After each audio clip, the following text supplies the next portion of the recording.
bah il faut le dire, je vais créer un nouveau sport en fait. La roue du karma, c'est pas du tout une réincarnation dans la vie future. C'est pas ça le karma, c'est juste le principe de causalité. Une action correspond à des conséquences. Et que si on fait toujours la même action, basée sur ce qu'on pense être fixe, notre identité, on aura toujours les mêmes conséquences et on sera toujours insatisfait. Le problème des visionnaires, c'est qu'ils veulent aller trop vite et du coup tu perds tout le monde sur le chemin. Mais il faut être visionnaire et empathique. Mais comme le rugby avec les mêlées, quoi. Maintenant, c'est vraiment ultra ordonné pour pas qu'il y ait de blessures. Avant, les mecs se rentraient dedans violemment, quoi. T'avais des nuques brisées, des mecs tétraplégiques. Mais il faut passer par là pour comprendre, ok, la règle est importante. Parce que sans la règle, il y a des dépassements. Je savais que j'allais pas pouvoir le sortir, mais si je sors 115, je fais premier ex aequo normalement, et c'est au poids, et normalement je fais premier, et là ça aurait été n'importe quoi. Quand même dans le relationnel, quoi. Donc ça, c'était cool. Ok. Alors que moi, 0 retour. Ouais. Mais c'est Rien un peu du tout. Je pense que c'est un peu plus gros. Oui, comme c'est plus, entreprise. c'est plus un bulldozer, très clairement. Les éditions Erol. Oh, tiens, hop, on le tient. Cadeau. T'as fait les beaux dessins dedans, en tout cas, j'ai vu. C'est pas. Et ouais, on a vu c'est des pas moi. pistol squats. Non, c'est une. Hein Et j'ai vu des pistol squats, j'ai ouvert. Ah. Et on me reconnaît bien. Hein, c'est On une te graphiste. reconnaît bien. Ouais. Elle, je ne sais pas qui est cette jeune fille, mais. Et voilà. Et il y a des passages où je parle des Nakama, hein. L'entraînement Je l'ai pas antifragile. encore fini. moi. Ah ouais En fait, c'est le porté initiatique. Je l'ai Bien mis sûr. dedans, et évidemment, je vous ai tous cités. Et t'as repris littéralement les piliers de tes formations. Ah bah clairement. Quand j'ai vu le sommaire. Bah tu connais tout, hein. Mais comment ça s'est passé? C'est toi qui as écrit avant? C'est l'IA, il a rien foutu. ChatGPT. Moi je l'ai écrit avant ChatGPT, tu vois, mais pire avant. La différence, elle est là. Comme, C'est bizarre. comme pour les émotions, c'est pareil, quoi. C'est bizarre. Pierre l'a sorti pile au moment où ChatGPT Tiens, dis donc. était... Comme par hasard. En Écrit. 3 heures. C'est ça. Mais du coup, comment ça se passe à peu près? Tu fais tes grandes fiches et après tes grandes lignes, et parce que une maison d'édition, c'est quoi le but? Qu'est-ce qui t'apporte vraiment du coup? C'est juste le prestige d'être présent à la Fnac et dans Ok. les journaux, La distribution. etc. La distribution. Ok, mais c'est J'ai- pas eux qui rédigent, c'est toi qui as écrit. Ah non, enfin, je suppose que tu peux toujours demander à quelqu'un d'écrire pour toi, Mhm. un prêt de plume là, comme on dit. Mais non, ça m'a même pas été proposé. Ok. Non, t'as une relecture, c'est tout. Mais plus pour voir si ton livre correspond au code de l'édition. Voilà ça. Ok. Parce que le fond, en fait, qui est traité, notamment l'hormèse, c'est pas connu. Non. Donc t'as pas d'experts qui vont venir relire ton livre. Ouais. Oui, c'est plus dans la forme. Est-ce qu'il y a un bon storytelling? Est-ce que C'est cohérent. Hein. ouais, voilà. Est-ce que c'est cohérent? Parce que moi, j'ai bien aimé. Au début, tu poses le contexte, tu vois. Par exemple, moi, là, je suis que au début, et là, tu poses bien le contexte où, bah, on sait qui tu es. Moi, il y avait plein de trucs que je connaissais pas, et du coup, ça permet, moi, c'est comme ça que j'arrive à bien comprendre les choses. C'est quand je me mets à la place de l'individu. Et je sais pas, c'est quoi votre animé préféré? Bah évidemment. Là, C'est juste là, One Piece. One Piece. Ok. Bah, animé. Moi, je vais faire la flow question. Il connaît Igor. Devinez mon animé préféré Bah, et mon personnage je vais préféré. partir sur Dragon Ball. Ouais, non. Non. Ah ouais. Ouais, peut-être une génération trop jeune. Mais c'est pas le Death podcast. Note, On va commencer sur ça. Non, Dragon Ball, je regardais avec mon frère, Ok. mais j'ai pris une autre claque après derrière. Oui, donc c'est plus Berserk. récent. Non, Non. c'est vieux. Hein. Ah, c'est vieux. Ouais, Berserk, c'est vieux, pas le tout jeune. manga ton animé préféré. Hmm. Ok. Donc si c'est vieux, Fairy Tail. Lucie Amour et Rock'n'Roll. Tu regardes ça? Non, pas du tout. Sakura. Chasseuse de Sakura. cartes. Je peux donner des indices. Shonen, de base, c'est un Oui. shonen. C'est un héros, etc. C'est aussi vieux que Dragon Ball, tu dirais? Ouais, je crois. Donc Chevalier Zodiac, Ouais, je crois que c'est. dans cette génération-là. Ah, ça me fait vibrer là. Je repense à un arc et tout là. Waouh. Ok, des arcs narratifs. Ouais, il y a des gros arcs. C'est toujours en cours ou c'est terminé? Je peux pas donner. Là, c'est un trop gros indice. Ah ouais, bah Yu-Gi-Oh. vas-y, sinon on va jamais Yu-Gi-Oh. trouver. Ah, c'est pas terminé. C'est pas terminé. C'est pas terminé. Et c'est connu. Oui. C'est vraiment connu. Donc si c'est pas terminé. Et il y a c'est un pas arc un peu Demon trop long, Slayer, quand même. c'est pas. Un peu beaucoup trop long. Bleach? Non. Naruto. Naruto, mais Non. non. Ah, ça sèche. Ah là. Et devinez dans les commentaires. T'as la thématique ou pas, quand même? Des indices? Bah, il pêche au début. Ah bah oui, Hunter x Hunter. Magnifique. Que je n'ai pas lu. Magnifique. Ah ouais, tu connais pas? Ah bah ça c'est King. Et du coup, King mon des personnage shonen. préféré. Dedans, Kula Picard. Ah, Non. c'est le. Gon. Je alors vais vous Gon, laisser. Ouais, bah, Ouais. trop bien. Gon, j'aime trop. Ça m'a. Parce que je me suis identifié à lui, Ok. tout seul avec sa canne à pêche. Pas très fort au début. Mhm. Et juste gros storytelling. Et puis. Et puis il trouve justement Kurapika et puis ça avance bien et c'est pas fini en plus. Donc moi ça m'a pris. En fait c'est quand c'est arrivé sur c'est pas terminé le. Ouais mais oui, il prend des pauses énormes, c'est bien ça, c'est lui. Ah bah c'est sûr. Ok. Voilà. Et c'est juste que je me rappelle avoir regardé au tout début et après c'est quand Netflix a relancé le truc. Là je me suis je vais me poser, je vais regarder. Je crois que ça doit être la dernière série que j'ai vue en fait. Ouais. Parce que je me le suis pris en 4-5 jours, j'ai tout mangé, c'était incroyable. Et juste du coup l'arc des fourmis un petit peu long quoi. Ah ouais. Et ça on appelle ça des shonen, même des neketsu. Neketsu ça veut dire le sang chaud en japonais. Okay. C'est quand ça bout, tu vois, à l'intérieur de toi, qui transcende en fait ta condition par l'effort. Okay. C'est la base des shonen, c'est ça que tu vas retrouver chez Dragon Ball, Chevalier du Zodiaque, où ils brûlent leur cosmos pour se transcender, etc. Est-ce que tu fais un parallèle avec ton parcours personnel et après pro, c'est-à-dire passer de je m'entraîne tout seul dans mon jardin à je deviens champion du monde? Tu fais des parallèles comme ça? Ça me donne de l'énergie quand je regarde et je me dis si lui il l'a fait. Pourquoi pas moi? Et c'est exactement ce que le pompier qui m'a invité hier, sa mère lui a dit exactement ça. Je lui ai dit, en fait, j'ai fait un peu à la Thibaut InShape, je suis avec, et ils donnaient leur prénom, et depuis combien de temps t'es ici?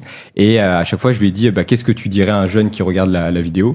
Et il m'a dit, en fait, moi, ma mère, quand j'étais petit, elle m'a dit, si lui l'a fait, pourquoi pas toi? Et du coup, c'est pour ça qu'il est devenu pompier et puis qu'il veut faire carrière.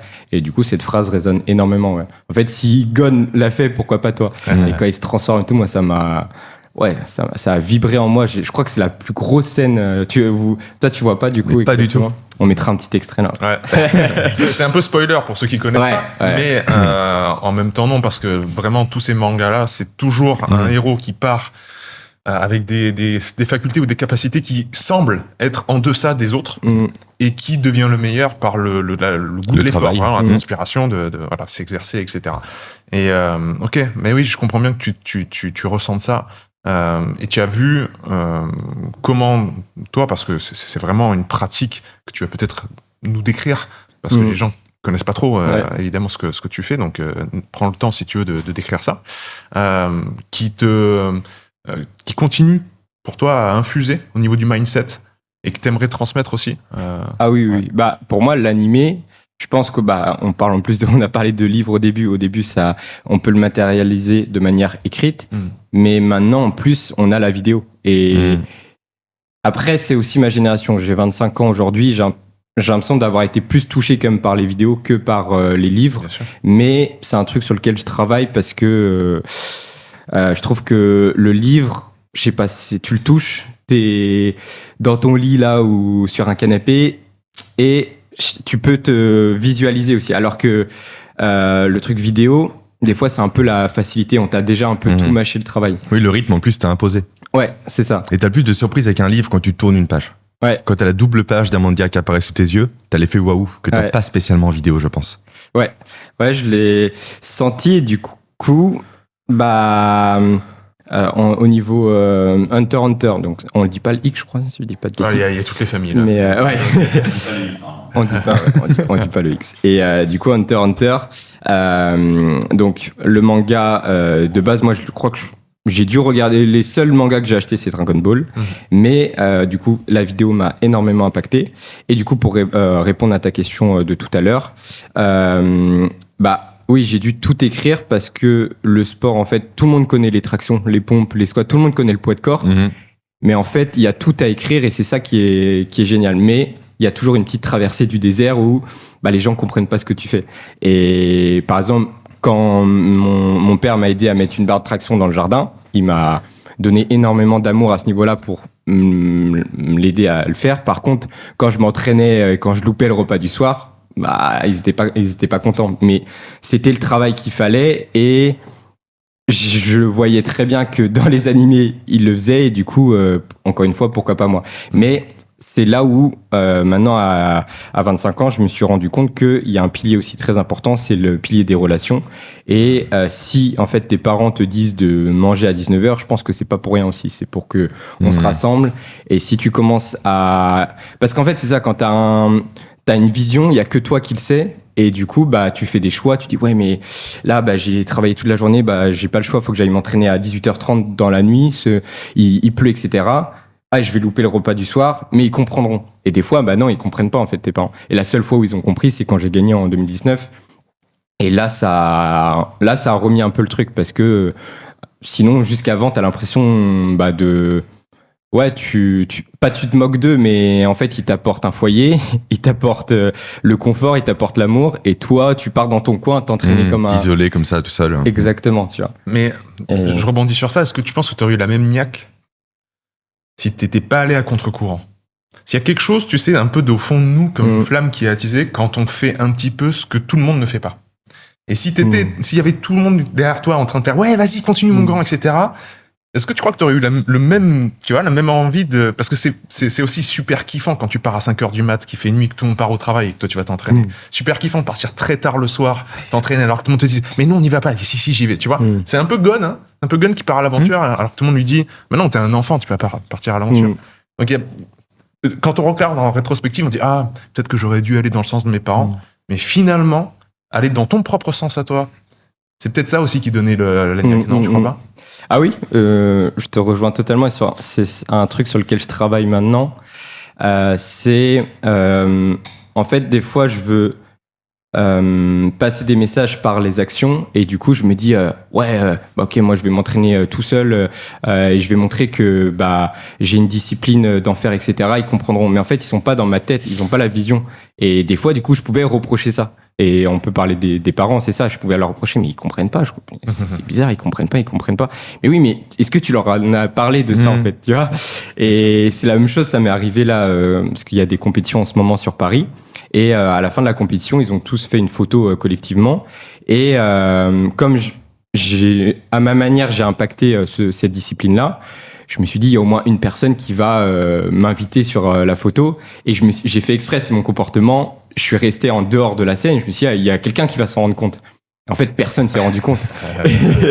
Et ça m'a fait un peu mal. Mais et là où je me suis dit, mais c'est peut-être toi le problème, en fait, Flo. Genre, tu crois vraiment qu'on va venir te chercher à la petite cuillère? Oh, salut mon petit, tu veux venir avec nous? Non, en fait, dis les choses. Et c'est comme ça que je pense que ça va se résoudre, faut être responsable à ce niveau-là. Et ça a été souvent mon comportement. Ouais, ils comprendront, tatane.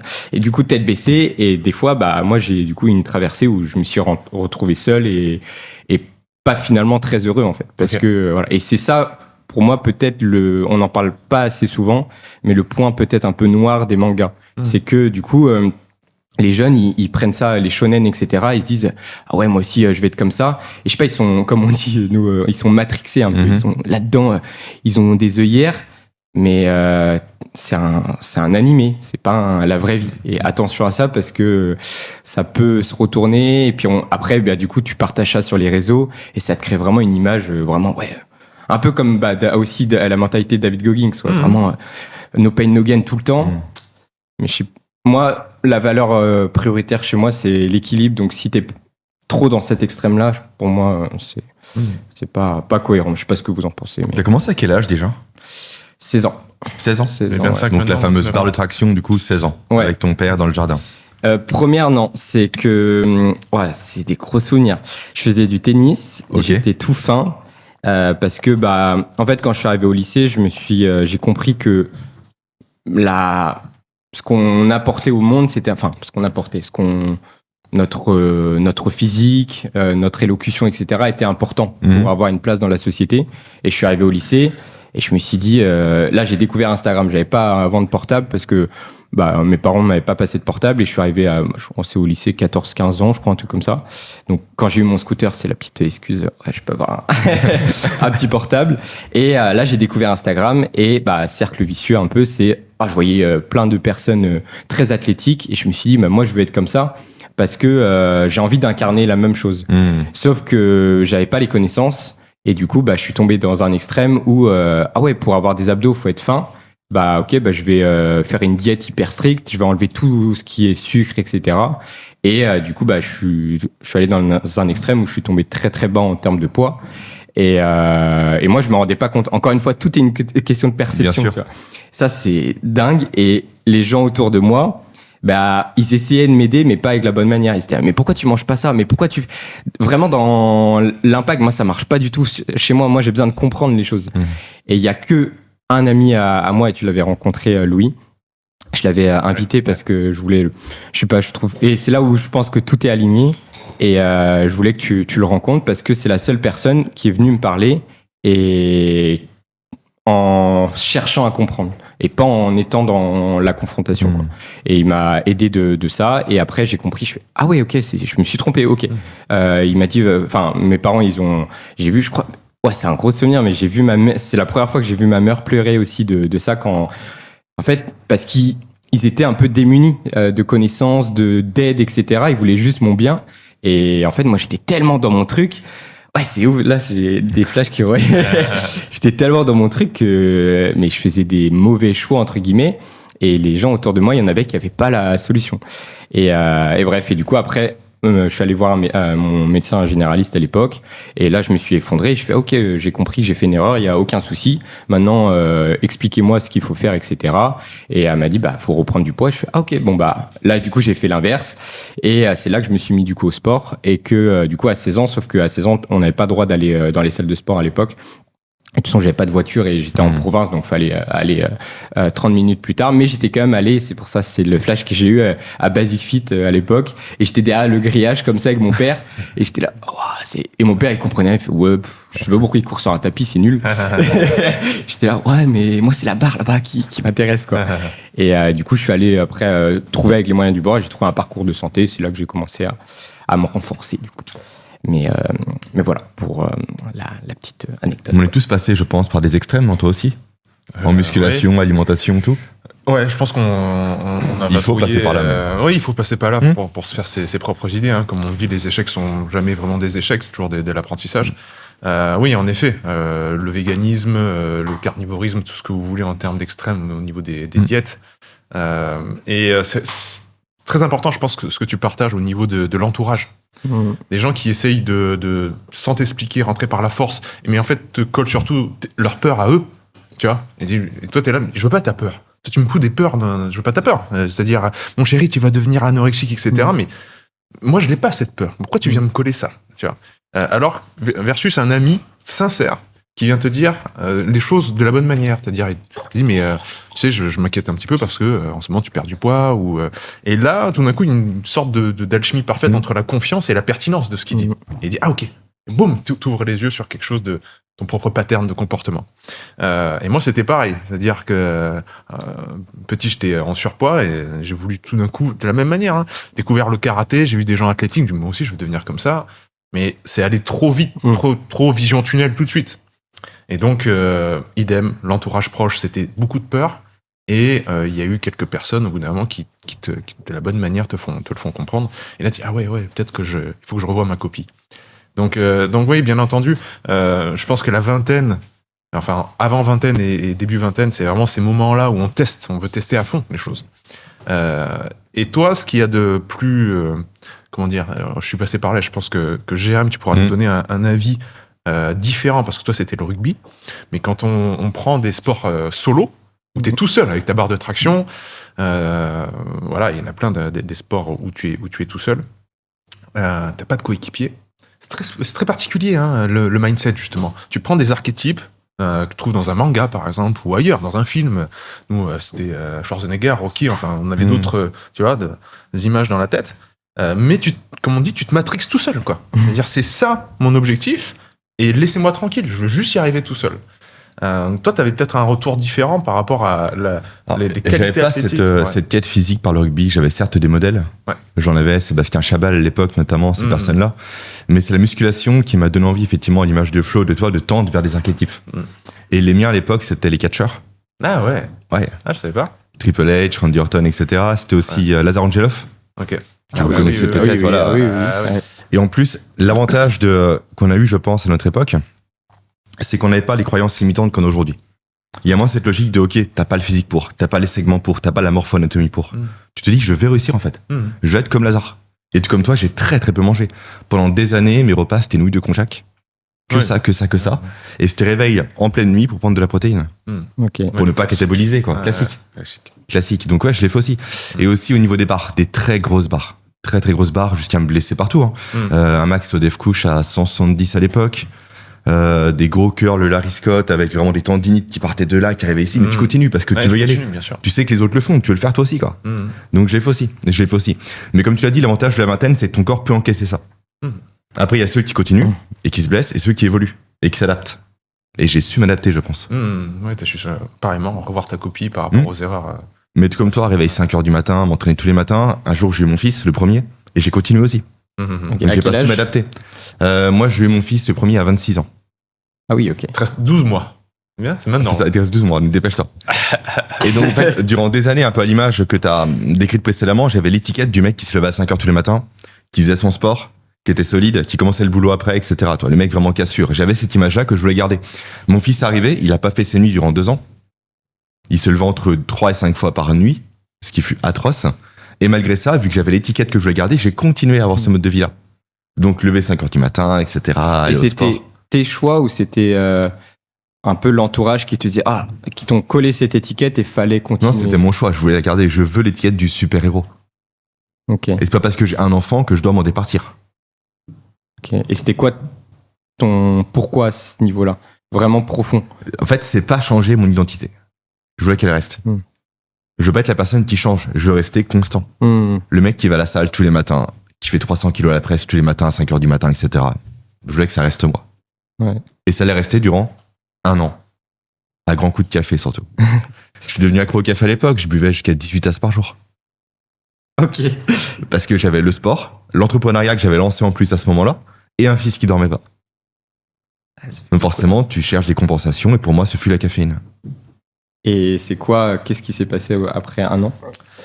Ce qui s'est passé, c'est que je me suis auto-analysé, j'ai vu que je tremblais au quotidien littéralement à cause de la caféine, j'étais plus nerveux, que la relation avec mon fils se passait très mal, très conflictuelle, beaucoup de colère envers lui et aussi forcément lui envers moi.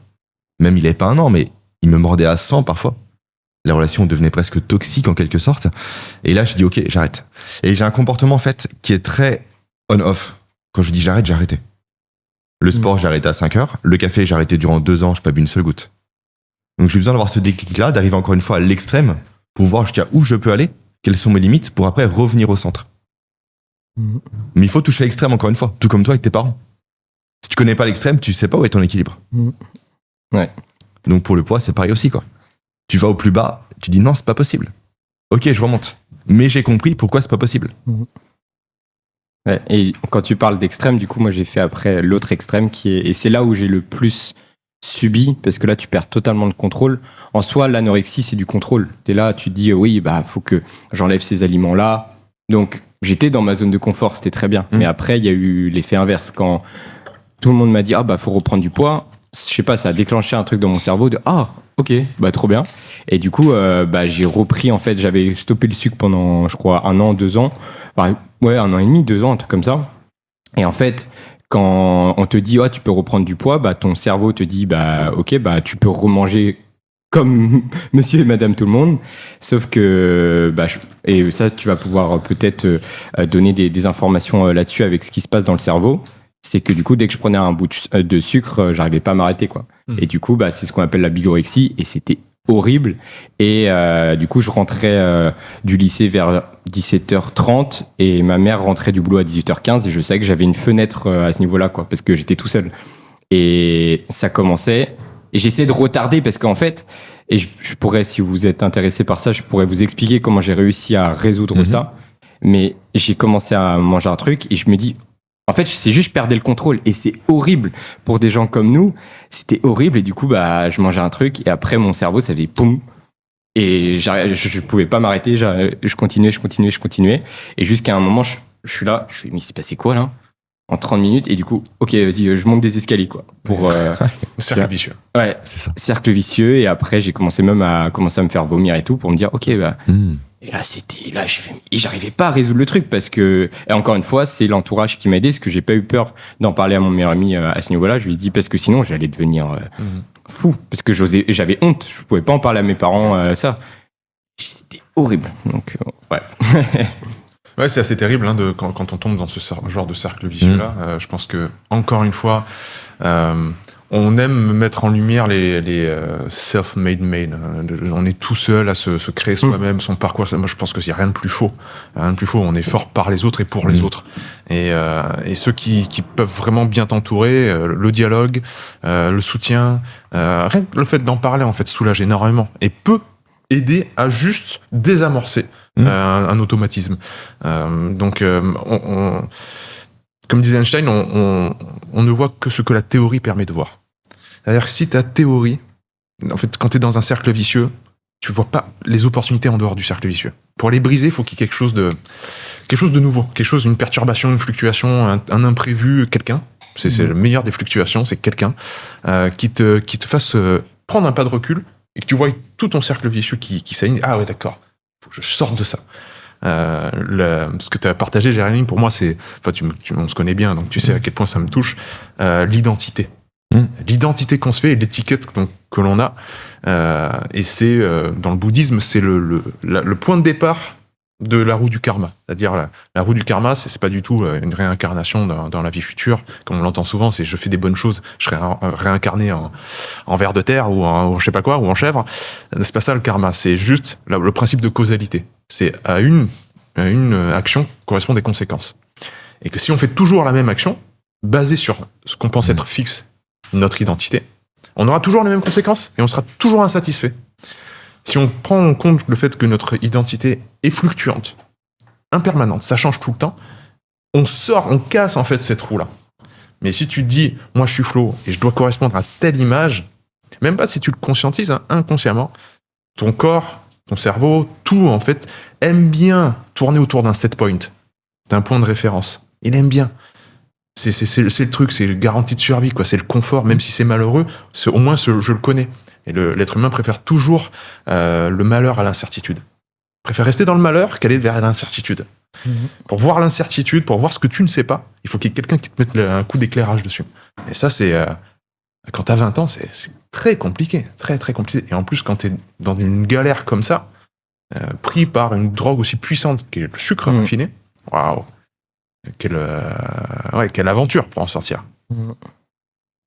Et du coup, est-ce que Jérémy, tu pourrais expliquer ce qui se passe quand justement je mange du sucre et qu'est-ce qui se passe? Pourquoi j'en ai envie de plus? Il y a deux éléments qui me lignes, viennent à l'esprit. Déjà, le côté très dopaminergique du sucre. Ouais. En fait, t'es fait pour manger du sucre. Littéralement parce que c'est un carburant. Et vu que le but de ton cerveau, c'est la survie, s'il a plus de carburant, il peut davantage soit combattre un danger, soit fuir face à un danger. Okay. Parce qu'une voiture et de l'essence, c'est pareil. Et l'autre élément qui me vient à l'esprit aussi, du coup, c'est ce qu'on appelle le what the hell effect. Ton cerveau fait pas la différence entre j'ai craqué une fois et je craque 10 fois. J'ai pris un carré de chocolat en trop, un carreau, un carré, grosse polémique, ou j'ai pris 3 tablettes.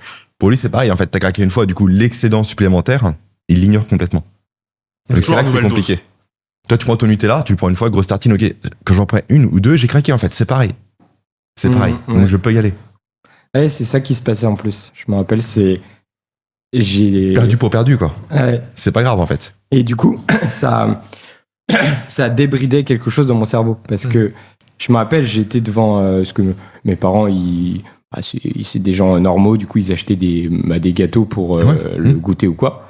Et en fait, je savais que moi, j'aimais pas ça parce que j'avais enlevé ça de mon cerveau. J'étais là, non, faut manger, je sais pas, des fruits au goûter, machin. Mais en fait, je rentrais, j'avais passé une grosse journée au lycée ou quoi, et du coup, je savais que c'était la porte à pas ouvrir, en fait, tu vois. Et comme tu dis, une fois que j'ai craqué une fois, c'est fou. Mon cerveau, continue tant que tu peux y aller. Et après, c'est dingue parce que c'est de l'adaptation, et du coup, ton corps, ton estomac s'adapte, et le jour d'après, tu peux encore faire plus, tu peux faire plus, et au final, avec du recul, ça m'a permis de prendre du poids. Donc au final, c'est cool. Et du muscle. Donc c'est cool. Parce qu'à l'inverse, mon pote, il avait plus de... Parce on brûle pas mal, parce qu'on est assez énergétique, etc. Et lui, du coup, il avait du mal à prendre du poids. Au final, ça m'a aidé. Et même derrière, après, quand j'ai compris que, ok, là, je me suis rééquilibré, et je pourrais vous expliquer comment j'ai fait. Et que là, au final, j'avais adapté mon estomac et on va dire, j'ai augmenté sa capacité et du coup, ça m'a permis de prendre du poids. Donc au final, j'ai réussi à trouver l'équilibre grâce à ça. Mais le retour d'un extrême est toujours difficile. Ouais, Donc là, très t'étais parti compliqué. très loin et le temps de se stabiliser, c'est comme un étang qui est perturbé par plein de vagues. Donc toi, tu étais là, Donc ouais, le creux, le haut de la vague, c'est très compliqué. Donc ouais, comment t'as fait pour retrouver un semblant d'équilibre? Ouais. Bah, du coup, comme on en parlait, le truc le plus important, c'est l'entourage. Mhm. Et comme je vous ai dit, bah, je me suis rendu compte, j'ai vite analysé que je le faisais pas quand il y avait du monde, Oui. parce que j'avais honte. Mhm. Et du coup, je me suis dit, mais comment je peux faire? Et dès qu'il y avait une opportunité, donc un anniversaire, un goûter avec les grands-parents, etc., je me suis dit, ah là, Flo, t'y vas à 10 000%, tu vois.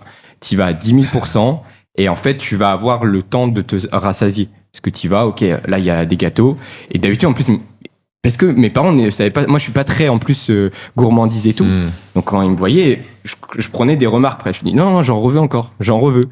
Et du coup, bah, ça me calmait ce feu un peu, ce truc dopaminergique, parce qu'en fait, je mangeais une part, mais vu qu'on parlait, ça se calmait. Et là, je me rendais compte de ce que j'étais en train de faire. Ouais. Et je fais, ah, mais en fait, c'est rien, calme-toi, en fait, c'est juste du sucre, ok, c'est bon, mais il y a rien de fou. Et j'essaie de le faire de plus en plus. Et en fait, après, ça s'est équilibré. Et encore une fois, j'ai eu des problèmes d'identité, parce que, ouais, même des fois, quand il y avait un dessert sur une journée type ou quoi, ou même quand j'étais au lycée ou quoi, mais je dis, mais pourquoi il commence à reprendre des desserts? Qu'est-ce qui se passe? Et en fait, c'était ma solution pour retrouver l'équilibre. Et j'ai pas écouté les gens. Je fais, bah oui, c'est comme ça, point, en fait, je le fais.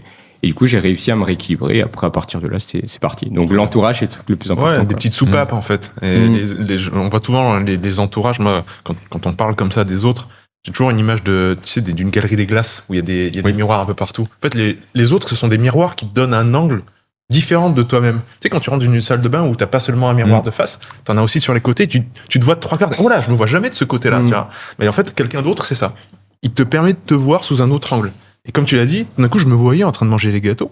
Et ça te fait prendre un pas de recul, enfin, en tout cas, un nouvel angle, qui te permet de te dire, attends, mais je fais un peu n'importe quoi. Donc là, tu te gères grâce à l'autre. Donc c'est hyper important ce que tu dis. Parce que parfois, le dialogue, c'est trop compliqué. Avec son papa, sa maman, c'est parler de choses aussi sincères et parfois, on n'ose pas. Mais rien que la présence de l'autre, c'est déjà du soin, en fait. L'autre, c'est le soin. Et ton témoignage il est super intéressant. Et puis l'autre, de par sa présence, te régule aussi. Parce que tu parles, t'échanges, t'es pas en train de te goinfrer chez toi de façon compulsive. Donc ça joue beaucoup aussi. Et aussi, un autre levier intéressant à mettre en place, c'est la friction. Tu craques parce que t'en as chez toi. Ouais, ah oui. Il n'aurait pas chez toi, en fait, littéralement, tu ne pourrais pas craquer. Exactement. Et ça, on n'y pense pas assez, je pense. Bah, c'est pour ça, le meilleur le meilleur des conseils pour ceux qui sont addicts au sucre ou quoi, c'est juste de pas en acheter. De pas en acheter, oui. Mais encore une fois, des fois, tu peux pas tout contrôler, et quand t'as 18 ans et que tu vis chez papa-maman, bah, en fait, tu vas pas leur dire, arrêtez d'acheter ça, à part si tu leur expliques, peut-être ça peut se faire. C'est ça, le dialogue. Le dialogue. C'est pas facile. Exactement, parce que moi, j'ai toujours été comme ça, c'est comme ça qu'ils m'ont éduqué. À un moment, je suis chez moi, mais c'est eux, les patrons de la famille. Je vais pas dire, arrêtez de faire ça, on arrête de manger à cette heure-là, on mange que des légumes. Non, mais je l'ai fait progressivement, et au final, ça s'est équilibré. Et je vois à chaque fois quand je rentre, ma mère fait plus de légumes, ça comment on équilibre. Et je sais que quand je suis pas là, ils reprennent leurs habitudes, mais c'est comme ça et je peux pas. Mais encore une fois, comme vous dites, c'est la présence, quoi. Plus vous êtes présent, et c'est ça, moi, que j'ai mis du temps à comprendre, c'est qu'on a toujours été pudiques entre nous, mais ils ont été toujours présents. Quand je faisais du tennis, j'en ai fait pendant plus de 10 ans. Mon père, il était là tout le temps. Il nous emmenait partout. Quand on avait des matchs d'équipe, c'était lui qui nous emmenait partout, tout le temps. Et en fait, c'est ça le plus grand acte d'amour, selon moi, c'est juste d'être présent. Et ça, j'ai mis du temps à le comprendre, en fait. Parce qu'encore une fois, les films et tout, on te dit, on te montre l'amour très avec grandiloquent un peu. C'est ça, voilà, c'est des grandes phrases, c'est des gros câlins et tout. Moi, j'ai pas eu tout ça. Et du coup, je me disais, mais pourquoi moi j'ai pas ça. Et je pense que le sport a été une raison de me dire, j'ai besoin un peu de reconnaissance, etc. Et j'ai pas peur de l'admettre. C'était ça un petit peu. Parce que j'étais dans mon tunnel tout seul, je me dis, les gens, ils vont comprendre. Mais finalement, je me suis perdu. Finalement, oui, le truc le plus important, c'est d'avoir de ses parents autour de soi et qu'ils soient présents. Et pour eux, c'est aussi pareil. Et du coup, ils m'ont fait aussi des appels quand je suis parti à Bali que fallait que je revienne ici un peu à la maison. Et question, quand tu auras un enfant, si tu en veux, tu vas gérer ça comment? Comment je vais gérer? Le rapport à la nourriture, le rapport aux autres? Parce que c'est un vrai sujet. Moi, j'ai 2 enfants, on mange sain à la maison et forcément, quand l'école arrive, les comportements sont plus les mêmes. Parce que les camarades ont des goûters différents, ont des gâteaux, ce que ton fils n'a pas, ou ta fille, peu importe, on verra bien dans le futur. Les anniversaires à l'école, c'est que des bonbons, que des Kit Kat, que des M&M's. Est-ce que déjà t'as pensé à ça? À comment tu vas éduquer ton fils ou ta fille plus tard au niveau de l'alimentation, du sport, de l'image de soi, de l'identité? Ça, c'est une très très très très bonne question et j'aime bien surtout la poser à des gars comme vous qui ont déjà l'expérience. Parce que comme tu en as parlé hier dans ta vidéo, en fait, c'est que quand t'en as que tu peux vraiment savoir et tu peux commencer à donner des conseils. C'est pas forcément des bons conseils, mais au moins c'est des conseils parce que tu as de l'expérience. Mais ce que je me suis dit, c'est en fait, si je suis là aujourd'hui, même si j'ai pas eu de l'éducation parfaite, si on ouvre un bouquin, il faut faire comme ci, comme ça. Mais en fait, ils m'ont apporté, je crois, la valeur la plus importante et que j'ai mis du temps à comprendre, c'est la valeur de l'amour. Et ça, et je remercie mon ami Christian, c'est un Italien qui m'a chaleureusement accueilli en Italie. Et eux, en fait, en Italie, ils ont leur maison, souvent, c'est sur 3 étages. Et tu as le premier étage en bas, donc là, ils sont en train de le reconstruire. Il va mettre ses parents en bas, les grands-parents au milieu. Et lui, il sera en haut. Et pour l'instant, il est en haut avec ses parents. Et j'ai trouvé ça dingue. En fait, j'avais pas du tout cette connaissance en fait là. Et je trouvais ça magnifique parce qu'ils étaient quand même très indépendants, mais liés. Et ça, j'ai trouvé ça fou. Et je me suis dit, mais en fait... et là, je lui ai posé la question, pour toi, c'est quoi les valeurs les plus importantes? Et il m'a dit l'amour. Pourquoi il me dit ça? Je comprends rien. J'avais pas compris. C'est en revenant et tout que je me suis dit, ah ouais, il a raison en fait. Il a raison de... Parce que... Mais moi, c'est juste que... Parce que typiquement, donc j'aime toujours donner des exemples. Lui, sa mère, quand il arrivait, c'était gros câlins, gros bisous, etc. Et moi, j'ai pas du tout ça en fait. Donc, pourquoi il me parle d'amour? Moi, j'ai pas... Et du coup, juste... par contre, mes parents étaient là tout le temps et c'était la présence et c'était ça leur forme d'amour. Du coup, pour répondre à ta question, je veux pas du tout donner de manuel pour éduquer mes enfants. Je pense qu'ils vont faire leur propre chemin comme moi je l'ai fait. J'ai envie aussi qu'ils fassent des erreurs finalement. J'ai pas envie de leur dire non, n'allez pas à l'école, je crois pas au système scolaire, etc. Je vais vous éduquer à 100%. J'étais intrigué par ça, mais plus j'avance, et encore, je suis encore très jeune, et ça se trouve, ça va changer. Là, je dis ça à 25 ans, ça changera peut-être. Mais je pense qu'il faut les mettre dans un environnement quand même un petit peu chaotique pour qu'ils se renforcent, qu'ils s'adaptent. Mais après, leur donner beaucoup de contrôle, de stabilité en tout cas à la maison. Et je trouve que c'est le parfait équilibre, parce que si tu veux tout contrôler, je pense que c'est peut-être le meilleur moyen qu'ils deviennent... peut-être ils te parlent plus jamais, ça peut être dans l'extrême, quoi. Ils te disent, mais ah ouais, en fait, ça fait 10 ans que tu me bloques tout ça. Moi, je voulais faire du foot, tu m'as forcé à faire du ping-pong. Non, en fait. Et là, ils deviennent un marginal ou quelque chose comme ça, et tu le perds pour tout jamais. Et je veux pas de ça, donc on verra dans quelques années. Mais je sais pas pour vous comment c'est, mais toi, Père, tu as une expérience qui est toute récente. Toi. Ouais, c'est ce que tu as dit, c'est fondamental parce que tu assois ces propos sur ton expérience à toi. Oui. C'est-à-dire que tu as bien compris que s'il y a jamais de soupape et que tu rentres complètement, la nutrition, c'est typique. Mais si tu rentres complètement dans un extrême sans t'autoriser le petit gâteau d'un anniversaire ou le petit truc, etc., c'est là où tu pètes un câble. Donc les enfants, en effet, pour moi, le plus important, c'est l'autonomie de la pensée. Donc il faut qu'ils puissent juger, leur donner les armes intellectuelles pour qu'ils jugent eux-mêmes après, par eux-mêmes, pas en trouvant le régime cétogène et le régime truc, comment ils doivent manger, mais en décidant eux-mêmes de leur manière d'agir dans le monde. À partir du moment où tu rends quelqu'un autonome, c'est bon, il est bulletproof, comme on dit, il est adaptable. Si par contre, il doit toujours trouver une méthode X ou Y pour pouvoir se comporter, c'est le synonyme de la dépendance. Et une dépendance, ça peut être une dépendance de l'idée intellectuelle, comme une dépendance au sucre, comme une dépendance à la drogue, comme toute forme d'addiction. L'addiction intellectuelle, c'est la même chose. Quand t'es biberonné par une seule source, que ce soit BFM TV ou le journal de France 2, c'est une dépendance pour moi.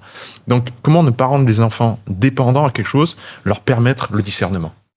C'est vraiment leur donner les armes de discerner pour eux-mêmes. C'est cultiver toujours le pas de côté, cultiver toujours ce genre de choses. Et je rebondis évidemment sur un futur invité que nous aurons dans ce Nakama podcast, qui est Alexandre Astier, qui lors d'une interview avait les meilleurs propos à propos de la parentalité.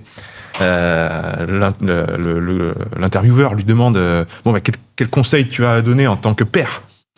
Et c'est rigolo parce que c'est l'émission où ils doivent manger des piments extrêmement forts, donc il a la bouche pleine de piments, donc il est sur sa chaise comme ça, il a la bouche qui brûle, mais il arrive quand même à lâcher des perles, c'est pour ça qu'il est si bon. Et il dit, les enfants, faut juste les aimer. Faut pas chercher à donner les bons conseils, le truc, faut juste les aimer. En fait, les parents, il me semble, c'est juste les personnes qui soufflent dans les voiles du bateau de l'enfant. C'est-à-dire, tu vas aller par là, ouais, je vais t'aider. Mais sur le chemin, tu vas faire des erreurs, tu vas te tromper, tu vas te casser la gueule, c'est pas grave. Moi, je serai juste derrière toi pour t'aider. Évidemment, ça n'empêche pas de conseils si tu viens me trouver. Mais tu veux essayer le ping-pong? Vas-y, mon chéri. Ah, c'était nul. Bon, on va faire le foot, etc. C'est juste souffler dans les voiles. Par contre, comment naviguer après? Il faut que ce soit l'enfant qui le découvre par lui-même, parce que sinon, on le rend dépendant à des méthodes. Ouais, voilà, il me semble. Je pense que la seconde partie de l'équation, c'est incarner aussi. Oui. Toi-même, le message que tu veux que ton fils ait. Bien sûr. C'est pas fait du sport, c'est papa fait du sport. Observe. Observe comment il est par rapport aux autres papas. Regarde comment je mange. Est-ce que je suis malade? Est-ce que les autres le sont? Comment expliquer les choses? Si t'incarnes pas, c'est compliqué quand même de souffler dans les voiles. Ou tu souffles mal dans les voiles potentiellement. C'est ça. Ouais, bien sûr. Non, mais oui, être exemplaire. Nous, on se doit envers nous-mêmes et pas essayer que le petit soit exemplaire. Lui, il aura sa vie à lui-même. Oui. Mais nous, en tout cas, il me semble que la véritable liberté, celle des responsabilités dont tu parlais tout à l'heure, c'est celle justement d'embrasser totalement le fait de chaque journée, je peux m'améliorer. Et à partir du moment où je décide, j'arrête. J'arrête d'essayer de m'améliorer sur tous les plans, cœur, corps, esprit, j'arrête. Bah là, c'est perdu, en fait. Là, les enfants, c'est nos miroirs, ils vont le voir tout de suite. Ah, papa, il baisse les bras. Ah, c'est fini, c'est cuit. Ouais, je peux m'améliorer, je montre que je cherche à m'améliorer. Voilà. Et je suis pas parfait. Et je fais des erreurs devant lui. C'est ça. Ok, et j'explique mes erreurs. Ok, papa s'est trompé. C'est pas grave, ça arrive. Tu vas te tromper toi aussi, c'est comme ça que tu vas apprendre. C'est ok. C'est ok. Ouais, je pense que c'est un message très important à transmettre à nos jeunes. Mais maintenant que ça s'est dit, ton parcours jusqu'à... Après, on reviendra sur cette journée avec les pompiers, je veux vraiment. Mais ton parcours, justement, au sortir de ça, donc tu te passionnes pour le sport, pour l'entraînement, etc. Tu reprends du poids. Et fais-nous justement cette timeline jusqu'au championnat du monde. Que tu as remporté, si je dis pas de bêtises. En quelle année? 2019. Donc, tu sors un petit peu du côté anorexie, bigorexie, etc. C'était quoi? 2016, 2017 en fait. Et 3-4 ans plus tard? Non, un peu avant. Non, c'est 2015 parce que j'ai commencé le sport en 2016, enfin le poids de corps, le renforcement, et j'ai commencé aussi par la muscu. Okay. En 2016, donc je pense la fenêtre, et c'est dur d'aller chercher parce que j'ai l'impression que mon cerveau il a reset tout ça, tout le reste, je peux tout te donner, tous les détails, mais ça, je sais pas si ça vous fait ça aussi. Là, quand je vous ai dit tout à l'heure, j'ai vu ma mère pleurer, c'était au Trévoux. On était tous réunis, tous les membres de la famille, c'était avec mon parrain. J'ai l'impression que c'était un rêve et j'arrive pas. Il faut que je lui en parle avec elle parce que pour voir si ça match les souvenirs. Mais oui, parce que j'ai l'impression que c'était tellement lunaire. J'ai jamais vu ma mère. Je fais mais qu'est-ce qui... Et c'était à cause de ça en fait. Elle avait parlé avec ma tante à ce niveau-là et là j'ai capté. Et du coup, mon cerveau, il a oublié plein de trucs. Et du coup, il faut vraiment que j'en parle parce que ça fait peur. T'as l'impression que oui, c'est pas réel, quoi. Donc voilà, bref. Et du coup, j'ai commencé à 2016 et là, j'étais entouré sur un groupe. À l'époque, c'était sur Facebook et du coup, ça s'appelait l'AMIF. Ça me fait rire. Voilà, on était ensemble et j'ai vu qu'en fait, j'avais un bon niveau parce que en fait dans le tennis je mettais tous les moyens appropriés pour T'es monté performer. à quel classement? 15-3. Ouais, c'est bien. Tu connais? J'étais 15-3 à peu près aussi à. Ouais.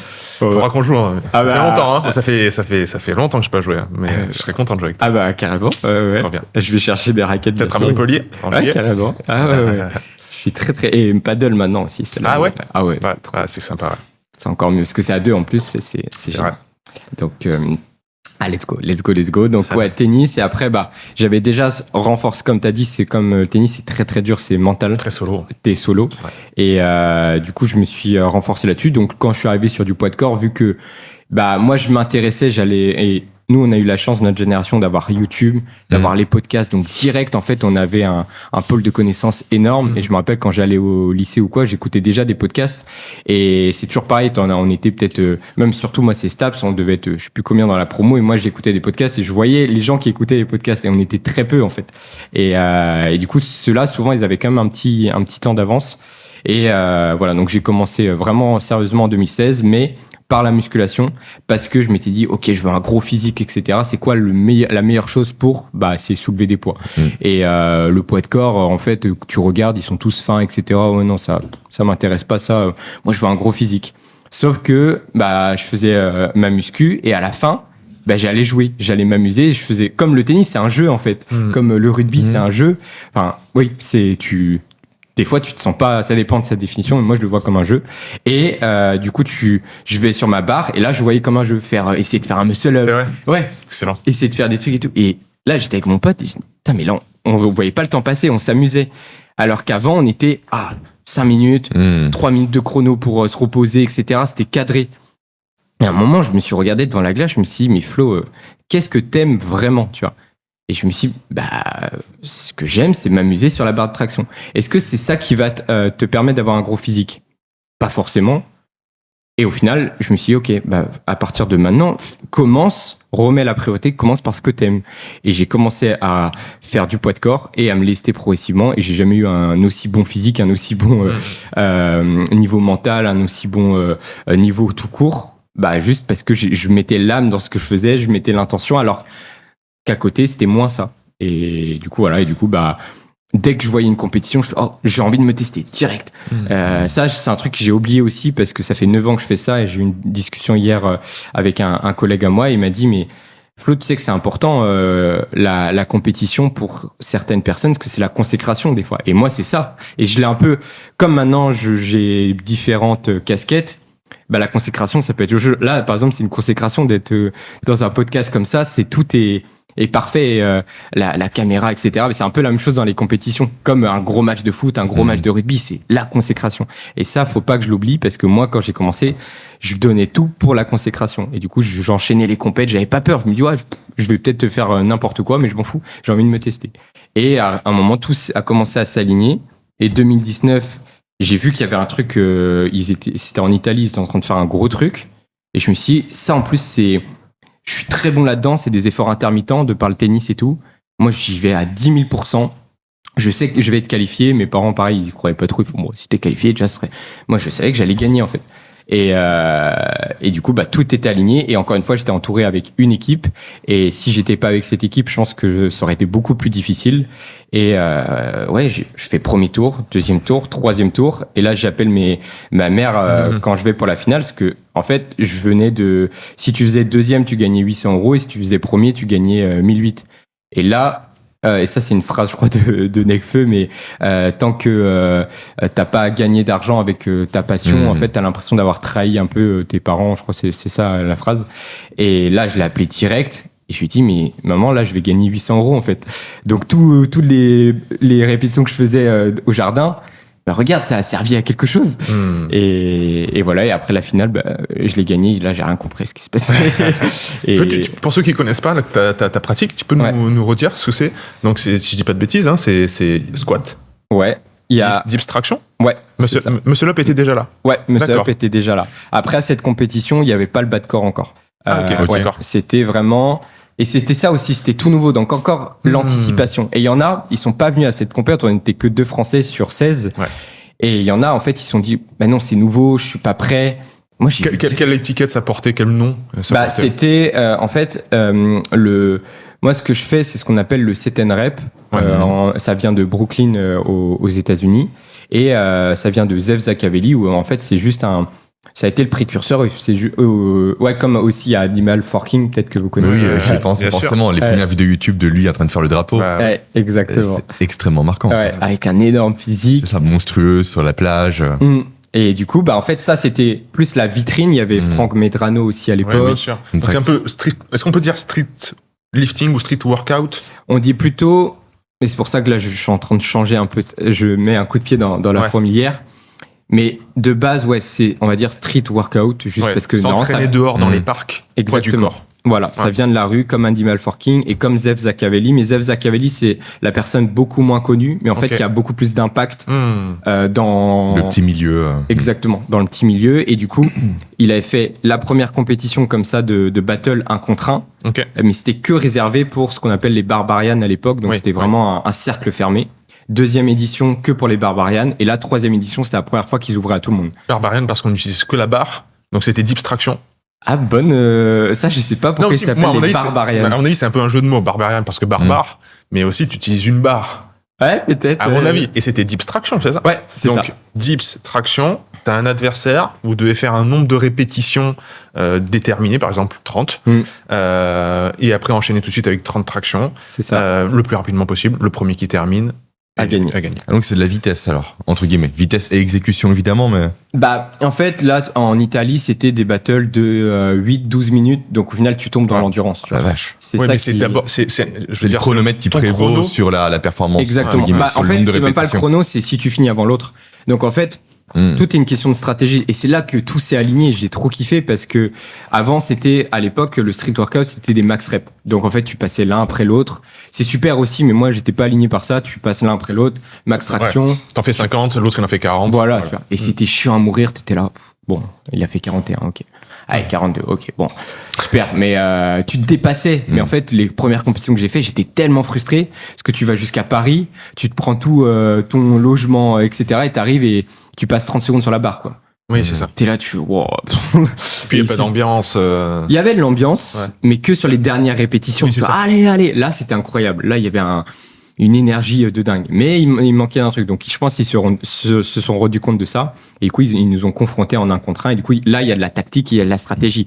OK. Parce qu'on connaît pas le circuit avant. Donc, on te le donne 1 heure avant. Et oh, OK. Là, t'as le stress qui monte, t'as l'adrénaline. Du coup, tu peux perdre tes moyens. Qu'est-ce que tu fais? Non, OK, Flo, analyse le truc. C'est un marathon. Ça va durer 12 minutes. Et en fait, en Italie, ce qui se passait souvent, des fois, j'étais derrière. Et en fait, ils explosaient. Et moi, je Oui, savais oui. très bien que je tenais. Et... Tu préférerais partir à ton rythme. Exactement. ouais. Et me concentrer sur moi. Mais par contre, d'avoir toujours un œil sur la sûr. personne. Parce que Bien sûr. s'il commence à prendre le lead, là, je fais... Et faudrait que je re-regarde les battles. Mais souvent, ouais, j'étais un peu derrière. Et à un moment, je vois qu'ils... Et moi, j'explose. Et j'explose pas. Eux, ils font popcorn. Et moi... J'ai une vraie question. T'analyses les segments des autres ou pas? Lui, il a les bras longs, les bras courts, etc. Il sera commence meilleur au maintenant. niveau des tractions, au niveau des dips. Je commence maintenant, ouais. Ok. Parce que c'est ça un peu le problème avec ce sport, c'est que c'est très physique. Pour moi, c'est comme l'athlétisme. Et c'est pour ça que je disais ça, et tu as peut-être... je vais te poser la question, peut-être que t'es pas d'accord avec ça, ou vous êtes pas d'accord. C'est que pour moi, l'athlétisme, c'est un sport. C'est un athlète. En fait, tu peux pas mentir entre un mec qui fait un 100 mètres en 12 secondes et un 100 mètres en 10 secondes. Point. C'est quantifiable. Fini. Du foot, du rugby, c'est plus du jeu, tu vois. Parce que t'as un ballon, il peut se passer plein de choses, même si t'es pas le plus fort physiquement, bah, il y a plein de choses qui rentrent en jeu. Donc, je sais C'est qu'il y pas a ce que plus de t'en notion penses. de hasard qui peut s'ajouter du coup à l'équation ou non. C'est ça, ouais. Non, je suis assez d'accord. Ouais. Bon, bah, on est- Après, t'as encore aussi d'autres notions. En athlète, toi, c'est la température, Ouais. la hauteur de la piste, qui peuvent jouer aussi. Ouais, exactement. Mais tu voilà. peux t'y préparer plus facilement par rapport au rugby. Mais c'est une histoire de quantité, ce que tu dis. C'est quantifiable. D'un côté, c'est quantifiable. Un chrono, un poids, lancer du poids, etc. Les données sont très... il y a une structure qui est C'est claire, normé. etc. C'est Ouais. normé. Versus quelque chose qui est pas du tout normable. C'est plus dans la qualité. Hein. C'est un peu l'opposition quantité-qualité d'un sport collectif. Oui, puis t'as la créativité qui vient s'ajouter. Ouais, si, ouais, Ça, c'est la gym, par exemple. La gym, c'est qualité et t'es jugé par rapport à ta forme, etc. Et c'est pour ça on est au croisé des chemins. C'est ça qui est dur à mettre en place. C'est que nous, on doit garder comme une certaine forme sur nos répétitions. Donc, par exemple, le CrossFit, tu dois aller d'un point A à un point B. Et peu importe, tant que tu respectes certains standards, tu passes le menton, etc., tu tends les coudes, fais comme tu veux, et il faut juste que tu dois faire sans traction, tu fais sans traction. Nous, il y a la notion de qualité qui rentre en jeu, et c'est ça qui est très compliqué à gérer. Ouais. Donc presque l'esthétisme au final du mouvement. Ouais, en vrai, ouais, parce que on n'a pas droit de tanguer en traction, de bouger comme ça, on n'a pas droit d'utiliser les genoux, on est obligé de tendre les coudes, on est obligé de passer le menton, bien le montrer. Et surtout, ouais, on doit pas tanguer. Et moi, c'était très difficile quand j'ai commencé, comme j'avais pas une grosse ouverture d'épaule, je supportais pas mes tractions parce que j'analysais tout, j'étais très critique, j'étais mais non, c'est pas propre parce que je bougeais dans tous les sens. Et du coup, aujourd'hui, c'est ça qui est compliqué parce que quand tu fais un battle, vu que tout est quantifiable, en fait, c'est ça qui est très difficile parce que athlétisme, Usain Bolt, il a des super segments pour le 100 mètres et il en profite et du coup, il gagne. Sauf que nous, celui qui a des bons segments, on voit qu'il a pas la bonne. En fait, c'est ça qui est compliqué parce que on n'est pas dans notre tête, mais moi je vois si c'est pas une bonne forme. Comme en gym en fait. Tu vois, il est pas gainé, il est pas. Et ça me dérange. Ça me fait putain, nous on fait le truc. Moi je veux pas l'affronter en fait cette personne-là parce que on n'est pas à armes égales en fait. Ça va pas se passer. Donc la performance sera excellente. Par contre, la forme peut ne pas être bonne. Quoi, exactement. Et du coup, quand tu fais un battle de 10 minutes, si le mec il a fait ses 100 tractions, vu que t'as on va dire, je sais pas, 300-400 répétitions, t'as plein de micro décisions et de micro changements sur le truc. Donc si en fait, au lieu d'être comme ça si en traction tu tends vachement ou si t'es comme ça sur 300 répétitions, ça change tout. Bien sûr. C'est cette notion d'efficience, tu vois. Et du coup, c'est trop dur à quantifier, c'est dur parce que tu peux perdre des battles en fait parce que mais lui il a utilisé un petit truc mais il a joué avec la stratégie, les juges ils ont pas vu, etc. Et en fait, tu t'arrives jamais à vraiment quantifier ton résultat. Mais voilà, c'est juste qu'il faut qu'on standardise, qu'on écrit noir sur blanc et ça commence à se faire. Il faut former les juges. Ça a été une histoire sans fin, ça l'est toujours du coup pour le CrossFit. Ils sont toujours à se casser un petit peu la tête sur les handstand push-up ou les trucs comme ça. C'est très compliqué de normer quand t'as des morphologies qui sont différentes. Donc je comprends bien. Et de ça... pour sauter à une discussion que je voulais avoir avec toi, est-ce que c'est justement ce manque d'appréciation qualitative, tu vois, comme en gym où tu as des juges ou en patinage artistique qui jugent vraiment une performance artistique, que tu souhaiterais ajouter dans Trinity par rapport à ce que le sport que tu pratiquais jusqu'à présent? Comme vous l'avez compris, moi ce que je cherche c'est l'équilibre et pas un extrême. Donc j'ai pas envie qu'on soit à 100% qualité et puis que au final on se bride notre potentiel à se dire vu qu'on est trop qualitatif, non, je fais pas plus de 20 tractions parce qu'au bout de 20 tractions ma 21e elle est pas propre, elle est pas belle. Donc non, je fais pas ça. Et à l'inverse, les Barbarians, eux ils ont moins ce truc là, ils se disent, même si leur slogan c'est quality over quantity, mais ils ont pas peur de se dire mais moi j'ai envie d'aller faire 50 tractions, donc même si je néglige un peu, je vais aller chercher dans le mental et c'est ça. Et moi ça m'inspire aussi ce truc là parce que si tu te brides avec ça, c'est compliqué quoi. Bien sûr. Donc notion d'équilibre. Et le problème qu'on a nous, c'est que sur un battle, le nombre de décisions des juges est énorme. En fait, à chaque répétition, tu as une décision, c'est très dur. Ouais. Alors que dans le foot ou dans le rugby, des fois, il y a des erreurs de jugement, et ça fait partie du jeu. Mais c'est pas tout le temps parce que il y a eu un hors-jeu, etc. Ça change pas tout le truc. On peut refaire la chose. Sauf que maintenant, du coup, il y a une super chose qui est arrivée, c'est la VR. Sauf que dans les battles, tu peux pas faire ça. T'imagines bien que nous, c'est ce qui s'est passé en Allemagne. J'ai fait mon premier battle, je perds à 1 seconde. Et du coup, je suis dégoûté. Et en fait, on regarde à la vidéo et mon adversaire, lui, il passait sa traction et il lâchait. Et en fait, il revenait pas bras tendu. Donc tu t'as plus la phase excentrique, en fait. Ouais. Tu dépars bras tendu, tu passes ton menton et quand il passe le menton, il lâche. Et du coup, ça, sur 50 répétitions, ça joue énormément. Et sauf que les juges ne se sont pas rendus compte sur le moment T, alors que c'était écrit noir sur blanc. Donc, on a porté réclamation, on a été entendu, ils ont voulu qu'on refasse le battle. Là, mon associé ami qui est derrière moi, il m'a dit, Flo, là, t'as une deuxième chance, c'est là qu'on voit les champions. Donc, ça a switch dans mon cerveau. Et je fais, let's go, moi je suis là pour ça. Donc je me suis remis 50 minutes, hop, et 50 minutes plus tard, les organisateurs sont revenus me voir, ils me font bah non, là d'un point de vue organisationnel, on va pas pouvoir le refaire ce battle parce que déjà vous allez avoir un battle de plus, c'est un tournoi. Donc après tu affrontes une personne en plus, fatigue. tu vas être fatigué et en plus nous ça va déranger tout le L'organisation, planning. du timing et tout, Voilà, tu peux pas. donc on peut pas. Et là je me suis dit mais en fait la vidéo c'est intéressant mais ça on pourra pas refaire les choses. Donc la seule option que pour l'instant que j'ai en tête, et je suis chaud d'avoir votre cerveau à disposition, c'est que moi je pense à des lasers en fait, mettre à disposition des lasers où en fait si tu passes le menton, bah ça fait un dit ou ça fait un truc, c'est facile en fait. Si la salle a été construite pour ça, pour moi il y a pas de souci en fait. Tu tends les coudes, ça fait un bip, donc bip ou laser en fait, un truc comme ça. Et au moins toutes les répétitions sont standardisées et les juges sont plus là en cas de choses exceptionnelles. Parce que pour les juges c'est très difficile aussi d'être là concentré tout le temps. Là il y a eu une énorme erreur au championnat de France élite parce que bah la juge était fatiguée, je comprends. C'est comme à l'époque au tennis aussi. Faute, bah ouais non. Et du coup maintenant il y a l'intelligence, enfin pas l'intelligence artificielle, la caméra quoi. Donc je sais pas, est-ce que vous avez des pistes? Non, c'est peut-être une bonne solution, mais c'est drôle ce que tu dis par rapport à la fatigue parce que c'est prouvé comme quoi ça influence toutes les décisions, la perception des choses. Il faut mieux te faire opérer en matinée qu'en après-midi. Okay. Parce que le taux d'erreur l'après-midi est largement supérieur par rapport à la matinée. Pareil pour les jugements en tribunal. Ils sont plus cléments le matin que l'après-midi parce que la fatigue compte par rapport à ça.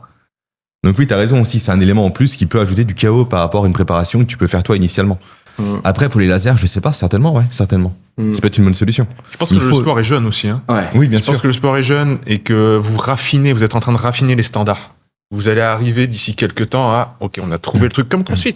CrossFit, il a fallu plus d'une dizaine d'années pour arriver à un truc fixe. Ok, ça marche. C'est pour ça que j'en ai parlé avec des acteurs importants dans le CrossFit et ils m'ont dit, en fait, Flo, les erreurs de jugement, c'est pas le truc le plus grave en fait dans le CrossFit parce que les juges sont bien formés. C'est ça.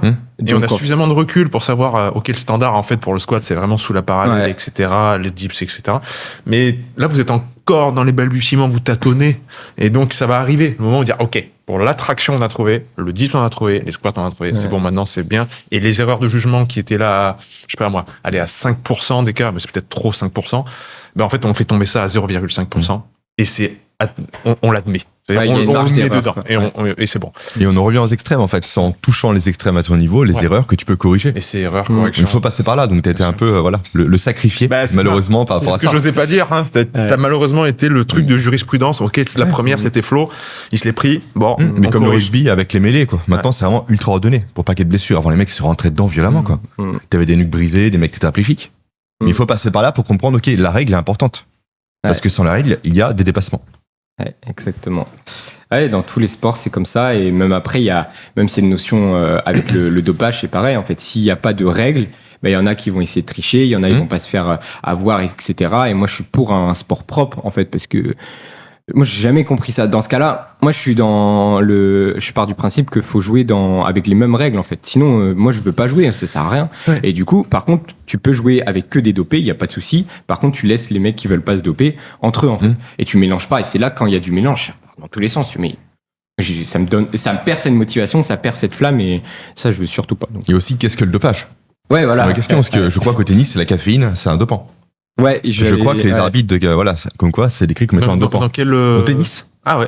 Ok. Une certaine dose, évidemment, mais ça l'est pas au rugby, par exemple. Mais ça peut être un dopant. L'entraînement en haute altitude, c'est un dopant aussi. Voilà, il y a dopage et dopage. Elle a un peu le dosage de l'optimisation et bien sûr. Où on le met. Et faut standardiser tout ça. Et je pense que c'est là qu'au moins on est entre nous et on sait pourquoi on fait le jeu et qui gagne vraiment. Et c'est la méritocratie. Et... Moi, j'avais une question à te poser, pardon Pierre, je t'ai interrompu. Par rapport au grip, comment tu le bosses? Parce que j'ai fait une Spartan Race récemment. Et sur certains exos, certains obstacles, j'ai eu des problèmes. Le grip a lâché. Comment tu peux le bosser consciemment? Tu restes suspendu une barre, tu portes des charges? T'as fait tu le bosses? J'ai fait la 21 km de Carcassonne. Je courais pas avant. Ouais. J'ai jamais couru à part au rugby où je courais pas mal. Fut un temps, ça fait 10 ans que j'ai pas couru, je dis go, j'y vais. Je me lance, je me forme pas, j'essaye et je l'ai terminé. Et quel, du coup, agrès, C'est l'échelle de singe. Donc vraiment les barreaux, etc., qui descendent et qui montent, et où les barreaux sont suspendus non pas par des barres fixes, mais par des fils en nylon. Ok.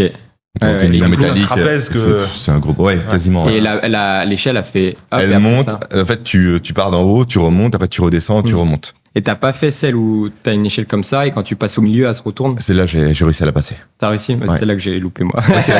C'était juste avant la toute fin et c'est le seul que j'ai loupé. Je me suis tapé les départs. Et t'as le multiring aussi à la fin qui est très sympa à passer. La quoi? Le multiring et tout, t'as plusieurs anneaux, Ouais. t'as des cordes et tout. Ah mais non, c'est celui-là que j'ai loupé. Ah, t'as loupé C'est- celui-là. Mais ça, c'est je l'ai celui-là que passé j'ai aussi. loupé. Ah mais celui-là j'ai loupé. Donc tu vois, tu me dis travail de grip et pourtant j'ai loupé ça. Ouais, tu passes d'une corde à un anneau, à une barre, à une échelle. Ouais, c'était D'accord. fou. En fait, tu dois varier tes prises, le mouvement, c'est assez compliqué. Et en fait, j'ai pris la corde trop basse, il faut la prendre bien haute, et Mm. du coup, ça même si tu peux avoir un bon grip, ça te sert à rien. T'es là, D'accord. technique, tu vois, en fait, ça, tu manques de technique. Et du coup, qu'est-ce que je dirais comment je répondrai à ta question? C'est que moi, pendant longtemps, en fait, comme je fais toutes mes tractions pouces en haut, vu que ça Ok. me permet de désengager mes avant-bras, et que je suis plus sur le dos, et que ça me permet d'avoir une performance plus accrue, Mhm. bah, pendant longtemps, en fait, et toujours même maintenant, mon facteur limitant, c'était mes avant-bras, en fait. Parce que je les travaillais jamais, je les désengageais tout le Mhm. temps, consciemment. Et à un moment, je me suis dit, mais Flo, quand même, c'est bien de savoir faire 50 tractions, mais si t'es pas capable d'avoir un bon grip, je trouve que c'est un des facteurs numéro 1, quand même, c'est très, enfin, pas numéro 1, mais c'est très important. Et du coup, un des meilleurs moyens, on a fait ces challenges-là d'ailleurs récemment, c'est max, tous les jours, tu tiens le plus longtemps possible à la barre de traction. Ok. Quoi qu'il se passe en fait. Moi, je rentrais de mes séances, j'ai été fatigué ou quoi, il était 23h, j'arrivais, il faut juste avoir une barre à proximité tout le temps. Tu le mets entre la porte ou quoi, et tu passes et tu restes en grip le plus longtemps possible. Et en fait, moi, au début, j'étais à 1 minute, 1 minute 30, 2 minutes, 3 minutes, etc. Et quand on a fait le camp justement à Montpellier, à Brissac, donc c'est pas Montpellier exactement, on l'a fait, et là, tout le monde a battu son record, parce qu'il y avait une inertie de groupe. Il y en a un qui a tenu 7 ou 8 minutes. Waouh. C'était le mec qui était comme ça. Il fait, mais tu fais beaucoup de traction? Non. Et c'était encore un peu un talent génétique, quoi. Il était là. Mmh. Il n'avait pas beaucoup de traction en plus. Enfin, mais il tenait hyper longtemps. Mmh. Et tout le monde a battu ses records. Donc voilà, mais tous les jours, on a fait tous les jours. Ok. Donc, je trouve que c'est un Intéressant. des bons. Et tu as eu un gain quelque part quand tu as installé un petit peu cette petite routine-là? Ouais, avant-bras, j'ai l'impression qu'il me lâche plus quand je fais des max Ok. muscle-up ou des max traction. Donc ça, à voir maintenant sur le long terme. Et puis mentalement surtout, quoi. Le Ouais. fait du grip, souvent, c'est du mental. Donc là, c'est plus un grip, endurance. Par contre, pour le renforcer d'un point de vue vraiment force, c'est le travail de grip, même de kiné ou quoi. Tu prends une haltère et tu renforces. Ou les pinces. Voilà, tout ce qui va Parce être qu'on a pince. fait au Nouvel An avec ma pince. Ça, tu te rappelles. Ouais. Ça, je pense, c'est plus endurance aussi, tu vois. Moi, je dirais force, c'est plus... Ah, pour moi, la pince, c'est du nerveux aussi. Hein. Ah ouais? Ouais. Ça dépend, en fait, si tu cherches la pression max ou tenir la pince, Ouais. ça dépend Ouais, aussi. c'est ça. Mais la pression max, c'est full nerveux. Ouais. Il y a C'est les comment neuromoteurs, le truc à la mode en ce moment aussi. C'est Golden Grip, non? Toi, tu parles de... Je sais pas, ils ont une prise comme ça et puis tu peux calculer. Ouais, c'est ça. ce qu'on a fait au Nouvel An. C'était ça, pardon, ok. Ouais, c'était... Ah ouais, donc oui, là c'est du nerveux. Je croyais que c'était la petite pince, tu sais, des Ah non, pas Bah, où il y a tu fais les deux. Ouais, voilà, ok. Mais c'est rigolo ce que vous dites, ça me fait penser à la conversation que Huberman a eue avec, qui sera aussi en invité sur ce podcast, Bien sûr. avec Pavel Tsatsouline, qui sera aussi en invité sur ce podcast. Pavel Tsatsouline, grand monsieur de la préparation physique, et justement, Huberman lui demande comment on développe la force du grip. Et même Tim Ferriss, qui est bientôt sur ce podcast, lui avait demandé ça. Et je me souviens que Tsatsouline a toujours la même réponse, il dit surtout ne faites pas du long. Le grip, c'est du court et de l'explosif. C'est force maximale. C'est évolutif. Hein. Et vous lâchez. Mais bon, Tu bref. saisis un truc, tu saisis Tu une veux- branche. Voilà, ça me faisait penser à ça. Mais ouais. J'aimerais qu'on retourne sur ton parcours. Parce que justement, tu nous as amené à devenir champion du monde. Là, cette grande victoire. Je rebondis très rapidement sur quelque chose de très important que tu as dit tout à l'heure, où tu étais dans les salles de muscu. Au bout d'un moment, tu faisais des muscle-ups sur les. Juste, tu faisais le truc nécessaire, protocole. Et puis après, tu faisais ce que t'aimes pour te rendre compte que ce que t'aimes, en fait, c'était ça que tu devais garder. Pas ce que disaient les autres, mais ce que toi, tu kiffais. Et en rentrant dans la case passion, kiff, etc., dans ce que t'aimes faire, t'es devenu performant. C'est-à-dire que tu serais resté dans l'autre case, tu serais resté un, entre guillemets, monsieur, madame, tout le monde. Tu serais resté un lambda parmi les autres. Là, t'es devenu champion du monde en rentrant par la case, je vais devenir bon dans ce que j'aime faire. Parce que si tu kiffes ce que tu fais, en fait, il n'y aura pas de friction au passage à l'acte et tu vas t'entraîner tous les jours. Et là, en fait, peut-être on se rend pas trop compte, mais pour moi, c'est le meilleur conseil qu'on puisse donner aux jeunes. C'est-à-dire, ne faites pas ce que font les autres en copier-coller. Trouvez parmi le panel du champ des possibles qui est infini, ce que vous kiffez. Et ce que vous kiffez, vous, personnellement, on s'en fout de la vie des autres. Si vous kiffez, et si vous rentrez par cette case-là, après, vous serez productif, alors que tout le monde cherche à être productif d'abord, et après faire un petit peu je kiffe pas très bien, mais je vais rester dans cette case-là parce je peux rester un petit peu productif, et puis c'est bien, ça contente un petit peu tout le monde, etc. Et puis hop, je me colle une étiquette, et en fait, t'es pas vraiment bien, t'es pas vraiment malheureux, t'es entre deux eaux, mais tu donnes jamais vraiment le meilleur de toi-même, de ton potentiel. Et toi, ça t'a mené justement en seulement 3-4 ans à être champion du monde. À partir de là, qu'est-ce qui évolue pour toi? Qu'est-ce qui change? Qu'est-ce que tu te dis dans ta tête? J'ai touché le Graal. Ok, j'y vais, je passe la 5e, quoi, j'y vais encore plus fort dedans. Comment tu te remotives en plus? Ouais, bah oui, parce que t'es au sommet, donc. Bah là, c'est déjà, je vais remettre le contexte.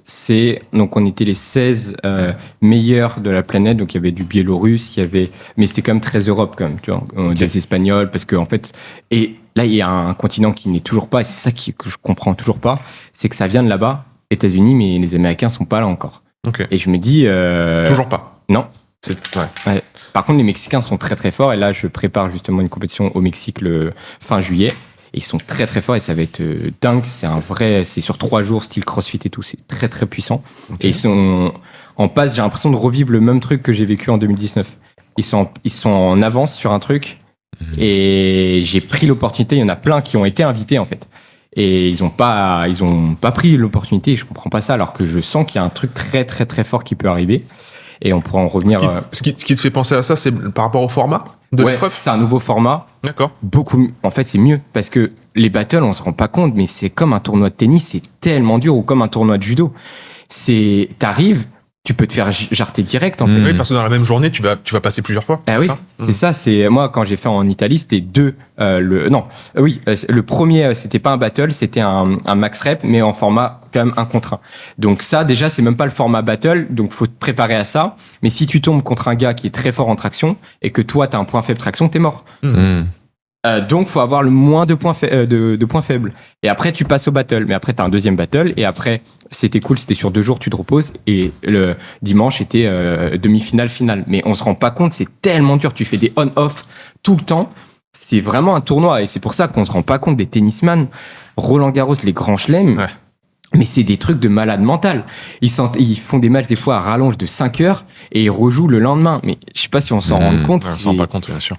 Un truc de fou. Et du coup, c'était le format tournoi. Et moi, je l'adore, le format tournoi, mais il y a beaucoup d'incertitudes. Et là, ce qui s'est passé au dernier, justement, championnat du monde, c'est ça. C'est que trop d'incertitudes, erreurs de jugement et tout. Tu te prépares pendant 1 an, tu fais énormément de sacrifices pour ça, et ça fait mal quand même. Tu passes 7 minutes sur la barre.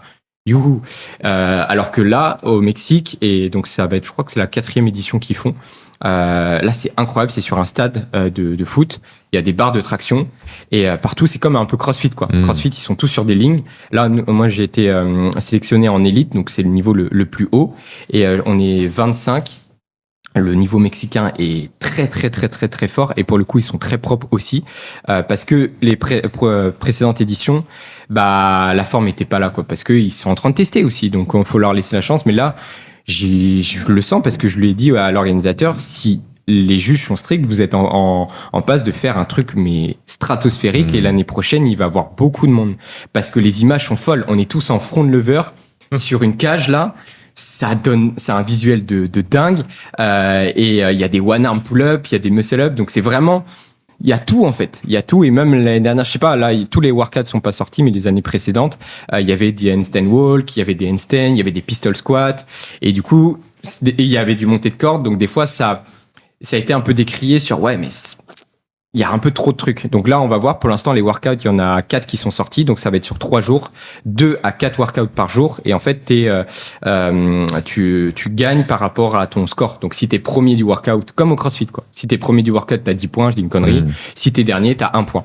Et en fait, c'est le mec qui sera le plus régulier tout le long. T'es pas obligé, ça se trouve, je vais gagner aucun workout, mais être premier quand même. Deuxième tout le temps. Voilà. Exactement. Et je trouve ce format génial, parce que t'y vas, je vais pas au Mexique pour 7 minutes, pour 3 jours. C'est le festival, c'est la fête. Tu changes de vêtements, tu rencontres des gens aussi. Tu rencontres des gens, tu kiffes, tu vis un moment de fou. Donc voilà, je sens un truc très fort. Et c'était quoi ta question, du coup, sur ça? C'était comment est-ce que tu vis l'après champion du monde? C'est ça, parce que du coup, en 2019, c'était, donc ils avaient appelé ça Endurance Legend, mais on était les 16 meilleurs. Mais j'ai eu un gros syndrome de l'imposteur, en fait, quand j'ai gagné, parce que moi, c'est mon équipe qui a mis... champion du monde. Du coup, tout le monde a relayé. Mais en soi, c'est un organisme privé. C'est pas une fédération. Bien sûr. C'est pas comme quand tu gagnes, la Coupe du Monde, tu vois. Mais en fait, c'est de la com, c'est du marketing. Et il a eu raison, en fait, de le faire ça. Et je le remercie pour ça, parce que moi, j'aurais jamais eu parce que j'aime bien quand c'est propre, etc. Si c'est pas écrit noir sur blanc champion du monde, j'arrive pas à l'admettre. En fait, si Flo, t'as gagné contre tous les meilleurs. Ouais, c'est ça. Et j'étais, non, moi je veux revenir l'année prochaine. Si je gagne l'année prochaine, comme Rafael Nadal, si je gagne 2 fois, 3 fois, 4 fois ce tournoi, ok, là peut-être il y aura quelque chose. Mais il y a eu quelque chose l'année d'après. Oui. Le fameux. Un isolement à la maison. Voilà, exactement. Et du coup, là, tout est redescendu. Je fais merde. Ça avait créé l'inertie. Et du coup, il n'y a plus jamais eu cette compétition parce qu'après, ils n'ont pas réussi à se relever. Ok. Et voilà. Et là, il y a eu des trucs qui se sont remis en place, mais c'est très quand même. Ils n'ont pas l'âme qu'ils avaient en Italie. Là, ça se passe en Allemagne. C'est fou ce qu'ils font. Mais il manque cette âme-là. C'est pas des gens qui viennent vraiment du terrain. Et du coup, il y a des petites des petites complexités. Mais voilà. Et du coup, après, en fait, quand je suis sorti de ce virus-là, tout le monde est sorti de cet isolement-là. Ouais. Et moi, j'ai pris pareil toutes les échéances qui arrivaient. Et à l'époque, il n'y avait plus de battle, quoi. C'était fini, en fait, ce truc-là. D'accord. Et c'était que du street lifting. Et du coup, je dis, OK, nouveau challenge. C'était de la force. Et du coup, l'autre extrême, c'est la force. Tu dois faire, comme le powerlifting, la charge la plus lourde en muscle-up, la charge la plus lourde en traction, dips et squat. Et c'est ton total qui compte. Oui. OK. Et là, je dis, OK, je prends le challenge.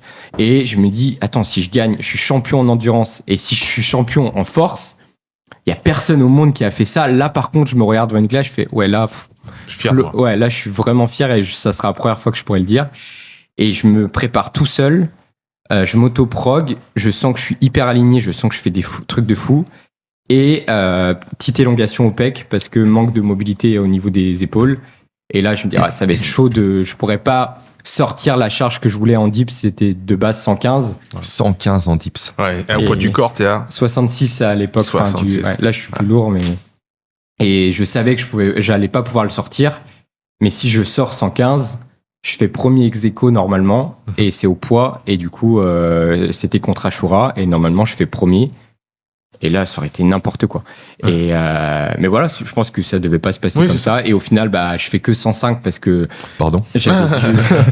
J'avais dû arrêter. Désolé du peu. Et en traction, donne-nous tes du coup, cette compète, 30 kilos en muscle up. Et c'est une grosse étape pour nous. C'est comme le premier kilos, c'est symbolique. Ouais, c'est symbolique. Oui, c'est comme la barre des 100 kilos développé couché, quoi. C'est ça. Ouais, c'est un truc un peu plus haut quand même. C'est plus 30 kilos, c'est vraiment plus comme l'haltérophilie. Tu vois, je connais pas les barres vraiment référence, un haltéro, un arraché, enfin un épaulé quoi. Mais 30 kilos en compète, jugé et tout. Ça commence à parler. Et en restant propre. Et voilà, en restant propre. Parce que le muscle up, c'est un mouvement d'haltéro en fait. C'est exactement la même chose. Donc c'est de la puissance. Et il faut être technique.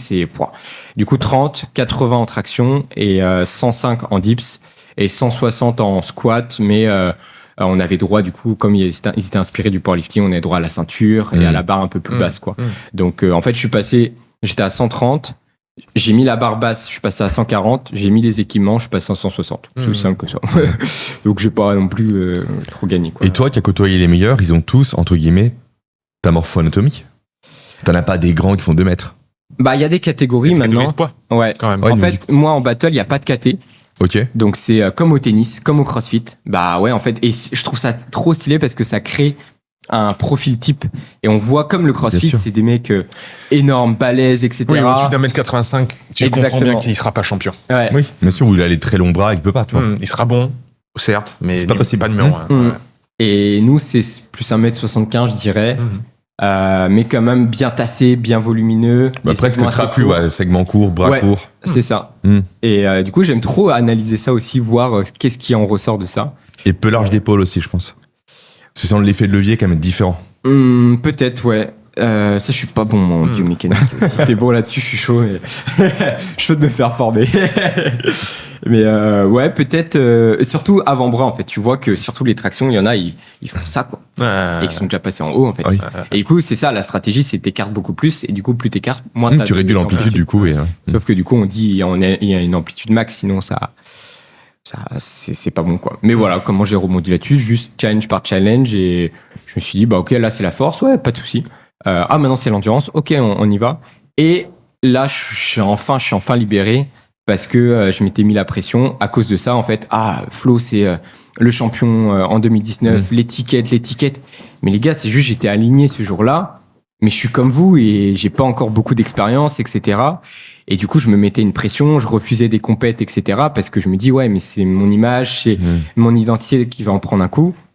Et c'est vrai, les gens, ils se rendent pas compte de ça. Quand tu perds, c'est, il a perdu, bah ouais. Comme les pires, c'est les combattants des MMA, quoi. Les combattants des MMA, quand ils perdent, c'est, le loser et tout. Mais vous vous rendez compte de... Je pense pas. Oui, surtout qu'un KO au premier round, littéralement sur une première droite, mais c'est l'humiliation totale. Mais c'est horrible. C'est horrible. C'est Quand tu vois le cas de Benoît Saint-Denis, je pense à lui. typiquement, on est en plein dedans, c'est terrible. Et là, il remonte bien et... Il remonte, oui, mais après, ou encore une fois, comment il s'appelle contre Baki. Ouais, c'est Cédric Doumbé. Oui, Doumbé. Ouais. C'est terrible.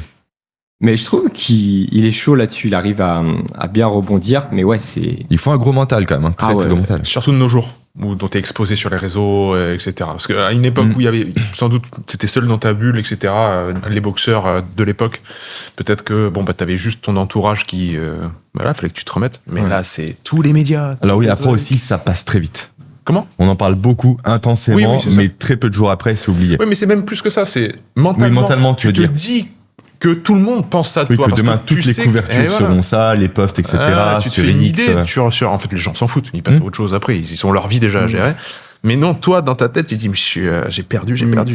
Et tout le monde doit penser que j'ai perdu. Et tout est une question de En plus, c'est contexte. filmé, c'est Ouais, bah oui. c'est diffusé, c'est repris, c'est terrible. Et tout est une question de contexte parce que moi, à mon échelle où le sport il est encore minuscule, j'ai ça. Alors, comme tu dis, des mecs de MMA où ça c'est relayé sur Twitter, c'est relayé dans le journal et tout.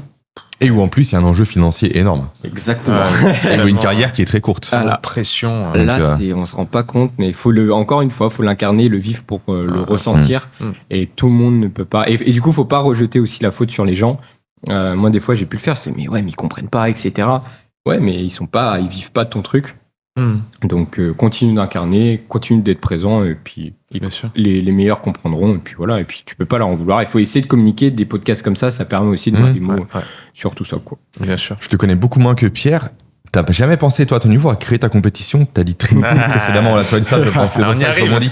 Mais t'as jamais pensé effectivement à te lancer, ok, c'est ma compétition avec mes règles, mes codes, mes évaluations, les lasers, évidemment. Laser. Ça me fait très plaisir que tu me lances là-dessus. Parce que ma première compète, du coup, je l'ai fait en 2020, dans le cadre de quand j'étais en STAPS, donc en licence STAPS à Brest, pour les connaisseurs.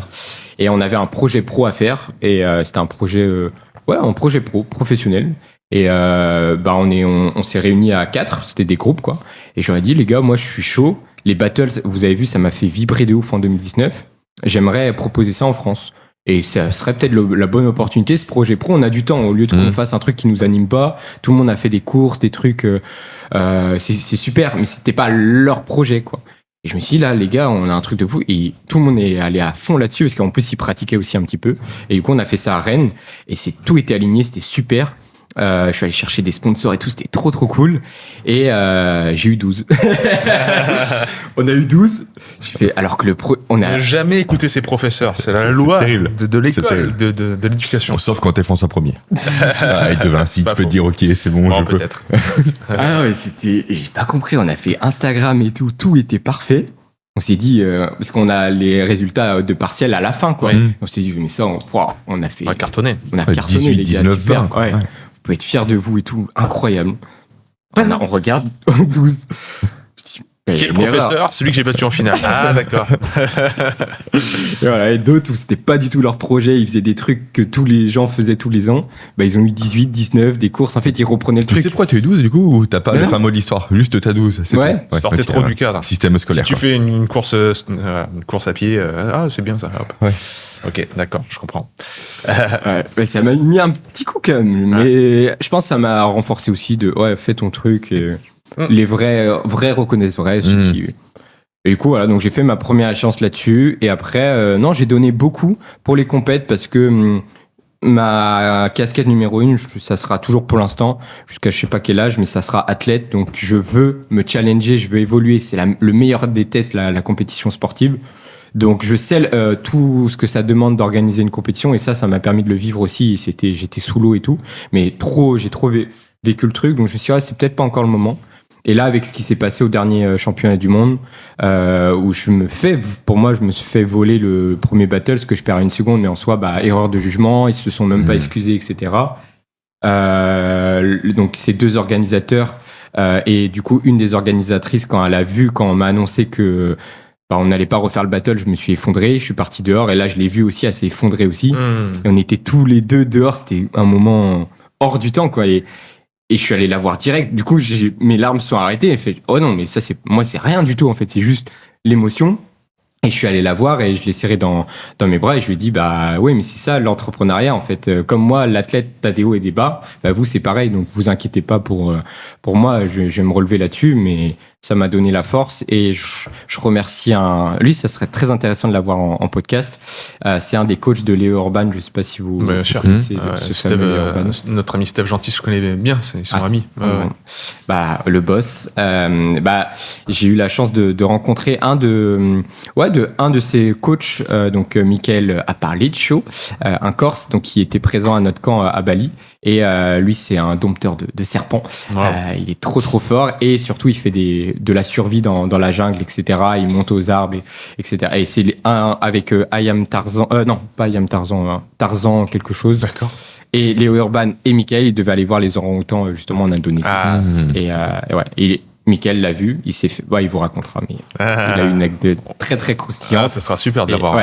C'est une personne en or et tout ça pour dire que il a pris de mes nouvelles. Alors que là, il a explosé et tout sur les réseaux. Il a pris de mes nouvelles pour savoir comment ça s'était passé. Et je lui ai dit que c'était une phase très difficile parce que c'était mal passé cette compétition. Et je lui ai dit, mais là, je suis trop animé, je vais faire mon truc et tout. Et là, Mickaël, il m'a dit, en fait, si vous mettez, parce qu'il a vu l'énergie qu'on avait à Bali, si vous mettez la même énergie que vous faites dans vos entraînements, dans les organisations, mais les gars, ça va être fou. Bien sûr. Et c'était les mots que j'avais besoin d'entendre et du coup... Trinity. Du coup, Trinity. Alors, qu'est-ce que c'est ? Je vais essayer de faire court, mais chapitre 1, c'était ce fameux Ikigai. C'est une philosophie que j'ai découvert à Bali. On m'a apporté ça sur la table et ça a vibré. En fait, on en a parlé. C'est le numéro 1. Le pilier, c'est trouver ce qu'on aime. Donc, quand en fait, on m'a parlé de ça, je fais... c'est magnifique. Les 4 piliers, trouver ce que t'aimes, tu deviens bon dans ce que t'aimes. Est-ce que tu peux être rémunéré pour ? Donc, et moi j'aime bien dire, est-ce que des fois ça peut être financier ou ça peut être juste en termes d'énergie en fait. Plus t'apportes quelque chose de positif au monde, plus ça revient. Des fois ça revient plus tard. Et le 4e pilier, c'est est-ce que t'apportes quelque chose au monde de positif, tel qu'il soit. Et du coup j'étais aligné par ça. Et quand je cherchais le nom de... en fait, j'ai fait du coaching one-one. Après, j'ai voulu impacter plus de monde, donc j'ai fait des programmes. J'ai voulu impacter plus de monde. J'ai fait une communauté et en ligne, mais où on se retrouve physiquement, parce que je me suis rendu compte, là, dans l'époque dans laquelle on vit, on a besoin de contact physique. Et du coup, comme je savais pas trop quoi faire, c'est difficile de trouver un nom. Là, Nakama, j'aime beaucoup. On l'a créé d'ailleurs. Hein. De quoi ? Ce mot-là, on l'a créé. Bien sûr. Complètement inventé. Bien sûr. C'est ça qui est fort. C'est ça qui est très, très fort. Et voilà, quand il fallait le trouver, on s'est dit, allez, Ikigai. Mais s'il y avait un truc, c'était pas créé. Ça résonne pas, ça résonne pas, quoi. C'est pas sûr. Toi. C'est ça. Ça existe déjà. Ça existe déjà. Et du coup, c'était dur à le défendre, quoi. C'est pas moi, mais c'est un chapitre. Et en fait, c'est ça l'Ikigai aussi. C'est une quête sans fin et c'était le chapitre 1, trouver ce que t'aimes, s'entourer des autres, etc. Et après, en fait, au bout d'un an, je me suis rendu compte, non, c'est pas ça. Il faut mettre un coup de pied dans la fourmilière et il faut changer un truc. Et là, tout s'est aligné. J'ai retrouvé l'énergie quand j'ai organisé les compètes, quand ça. Je suis arrivé le soir, je dis à Igor, qui est derrière, je dis, Là, par contre, faut tout changer, c'est plus Ikigai, quoi. Il me fait, oula. Parce que, non. Là, Pas encore. Il est 2h du matin, je dors, s'il te plaît. Fous-moi la paix. Ça va être compliqué. Et je dis, t'inquiète, fais-moi confiance. Et on a de la chance, maintenant, on a ChatGPT, justement. Et là, je lui mets des trucs, toute ma vision, quoi. Mais si, Et là, il me propose Kairos. Je sais pas si vous connaissez Kairos. vous connaissez. Kairos, le temps opportun. Ouais, c'est ça. Et là, ça résonne, j'en parle à Igor. Ouais, c'est pas mal et tout, mais il y a un truc qui s'enflamme pas quand même. Ouais, tu vois, il y a un truc qui s'enflamme pas. Ah, ça va être dur encore à porter. Et là, je regarde les piliers. Je fais, putain, mais 4, c'est quand même compliqué. Parce que c'était santé, sport, business et relations. Et en fait, les relations, on les a dans les contacts physiques. Pourquoi on n'a pas besoin de mettre trop des mots là-dessus, en fait? Les relations, c'est les événements, en fait. Je dis, mais si j'enlève ce cercle-là, bah là, on n'est plus que 3. 3, ok. et je sais plus comment c'est arrivé. Je crois que j'ai dû demander. Ouais, c'est là où j'ai dit à ChatGPT, non, c'est plus 4 piliers, c'est 3 piliers en fait. Là, il me dit, bah ouais, peut-être avec 3 piliers, il y a Trinity. Et là, je fais, wow. J'ai pris une claque dans la gueule. Je fais, wow. Ouais, j'aime beaucoup. Et là, je lui dis, mais attends, ouais, du coup, moi, ma vision, c'est santé, sport, entrepreneuriat, impacter le monde. Mais plus largement, vu qu'on me connaît pour le sport, c'est force, endurance, technique.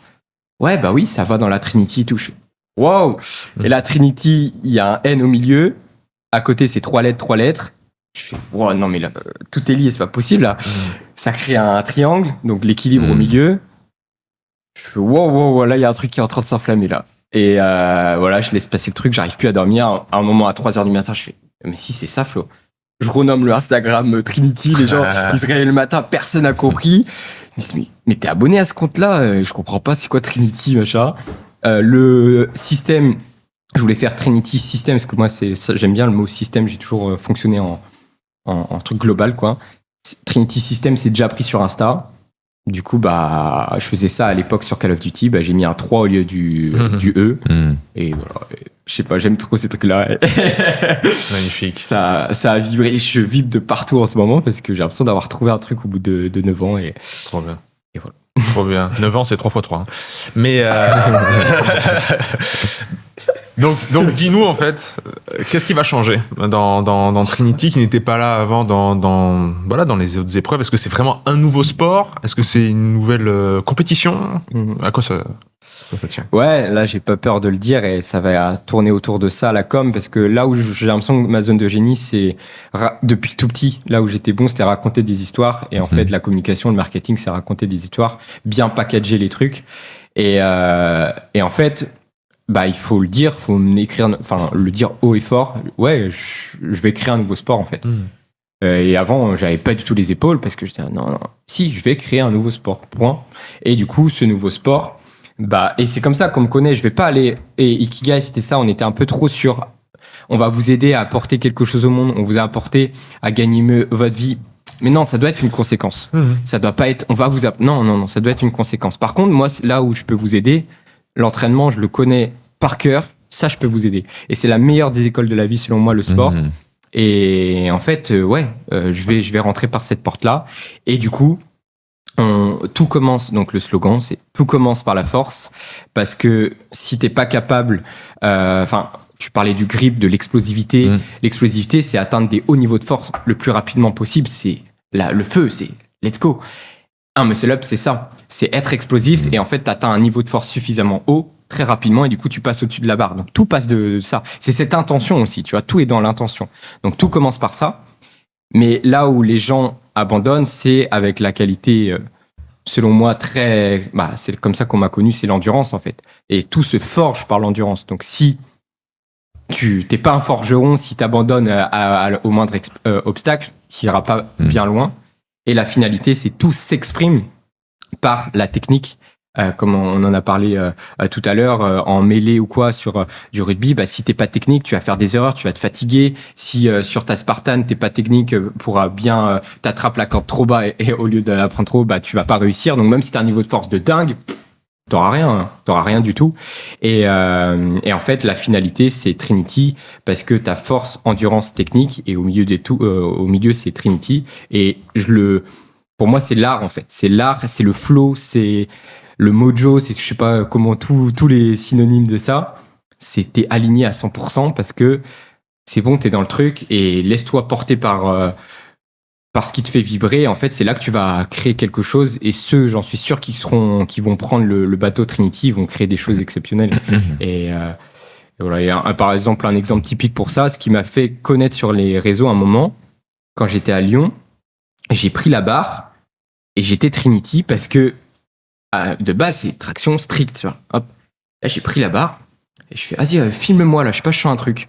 J'ai fait 5 tractions, j'ai lâché, j'ai pris la barre un peu plus au milieu et là, j'ai fait un muscle up. Et là, je l'ai posté et ça a pouf. Juste parce que j'étais Trinity, j'étais dans le flow en fait. Et j'étais là, ouais. Et tout le monde a dit, oh mais on n'avait jamais vu ça, les transitions. Et dans la tête, c'est juste, tu passes d'une traction à un muscle up. Il n'y a rien de fou. Mais c'est le 4e pilier que tu as abandonné tout à l'heure, mais en fait, tu l'as jamais abandonné, c'est le lien, la relation. La relation, en fait, elle est entre les trois. Entre les 3 autres. Elle est là, elle a jamais disparu, la relation, c'est le lien entre les deux. C'est le lien entre la traction et le muscle up. En fait, on évalue le vivant dans les moments de transition. C'est-à-dire, je peux pas savoir ta santé articulaire si je prends un cliché, un instantané, tu vois, que si c'est figé. Par contre, si je vois la dynamique de toi qui descend en squat et qui remonte et qui fait aïe, etc., j'ai mal aux articulations, tu juges le vivant quand il bouge. Le vivant, c'est une dynamique. En fait, ta relation, elle a toujours été là. Et quand les gens ont vu ça, en fait, sans le conscientiser, inconsciemment, ils ont vu la beauté du mouvement, de ce qui bouge. Donc la relation, elle n'a jamais été perdue. Donc tu vas garder ça, tu vas donner le sentiment de l'infini, en fait, aux gens quand ils vont dire, en fait, c'est une continuité. Ça s'arrête jamais. C'est-à-dire, je fais des tractions, je fais des muscle-up, et après j'ai un mindset, et puis après j'ai boum, boum, boum, boum, boum, ça s'arrête jamais. Et c'est ça qui est inspirant, je pense, surtout pour les plus jeunes. Et c'est magnifique que ce soit porté par quelqu'un de 25 ans. C'est très inspirant. Et pardon, c'est juste pour savoir, dans les faits, tu vas garder ces mêmes mouvements, ça va être toujours muscle-up, traction, dips, squat, poids du corps, surcharge. Comment ça se passe dans les faits, cette nouvelle discipline? Est-ce qu'il y a des nouveaux mouvements que tu inventes? Déjà, merci pour tes mots là. Ça, je l'avais pas vu comme ça, les liens entre les 3 piliers. Les liens sont toujours là. C'est ça l'approche systémique. C'est qu'un système, ce sont des relations. C'est pas des points isolés. C'est ça le principe du système. Et chaque élément alimente l'autre. Voilà. Et l'alimentation alimente le précédent. Wow, c'est fort. Wow. C'est très très fort. Ouais. Merci. Ouais, c'est magnifique ce que tu mets en place. Je peux dire Edgar Morin par rapport à ça, tu auras beaucoup d'éléments, je pense. C'est super. Super, mon Flo. Ce que vous faites si jeune, c'est beau. Vraiment. Ouais. Puis c'est la consécration du haut niveau. C'est ça qu'on veut. C'est des parcours de vie. C'est très très inspirant, surtout pour les plus jeunes. Merci de faire ça. Surtout quand on l'incarne comme toi. Ouais. Magnifique. Trop fort tous les deux. Fais un câlin à ton copain. J'ai trop t'allais dire au micro. C'est pas intervenir. C'est ça mon plan. C'est ce qu'on va créer là. Magnifique. Même les pompiers sont partants, donc tu vois, il y a tout le monde. C'est le plus fort. Bah ouais. C'est le cas de le dire, d'ailleurs. Merci beaucoup. Je t'en prie. Prends ton temps. Tu m'as apporté beaucoup de choses et quand je t'ai découvert la première fois que je t'ai découvert sur le podcast avec Jérôme de biomécanique, et c'est la première fois que j'ai entendu un mec tisser des liens comme ça et ça vibrait tellement et et là qu'on arrive à ça, Merci. C'est dingue. Merci mon Mais frère. Merci beaucoup. Oh, merci à toi vraiment. Et du coup, comme tu l'as dit, c'est infini et c'est pour ça Trinity. Ouais. Et là, je viens d'avoir une vision. Est-ce qu'on mettrait, au lieu du Y, on mettrait pas IE? Mais pour être 100% français comme ça. Mais ouais, c'est ça. C'est ces notions de no limites et ces notions d'infinité. Mais au début, il faut faire les choses simplement et faut pas. Les gens aussi, je les comprends, ils ont peur du changement. Et si tu dis, ouais, il y aura 1 milliard de nouveaux mouvements, tu vas les perdre. Donc restons basiques. Et pareil, quelqu'un qui l'a. Même si j'ai pas pris moi le truc en pleine figure, c'est j'ai oublié son terme, mais le référent du poids de corps avec son livre La méthode l'a fait. Oui, Olivier l'a fait du coup. Olivier l'a fait. Je sais qu'il a impacté énormément de personnes avec ça. Entraîne-toi juste avec des chaises. Et moi aussi je l'ai fait, mais je suis jamais rentré dans le truc. Il l'a fait. Mais Désolé. Il fallait que je le sorte. Je sais pas le dire parce que je pensais que tu y pensais, mais. Et il l'a fait, ouais, c'est très fort. Et en fait, bah, lui, c'est juste des choses simples. Et les gens, pour fédérer des gens, faut faire des choses simples. Et c'est pour ça que traction pompe, ça résonne en tout le monde. Oui. Et déjà, Muscle Up, ça résonne moins, c'est plus compliqué, Oui, c'est sûr. ça fait Ça peur. paraît moins atteignable. Exactement. Donc restons sur des basiques. Et après, tous les ans, on va incorporer des nouveaux mouvements. Mais il faut laisser le temps aux gens de comprendre. Parce que si toi, et c'est ça des fois aussi... le problème des visionnaires, c'est qu'ils veulent aller trop vite et du coup, tu perds tout le monde sur le chemin. Mais il faut être visionnaire et empathique.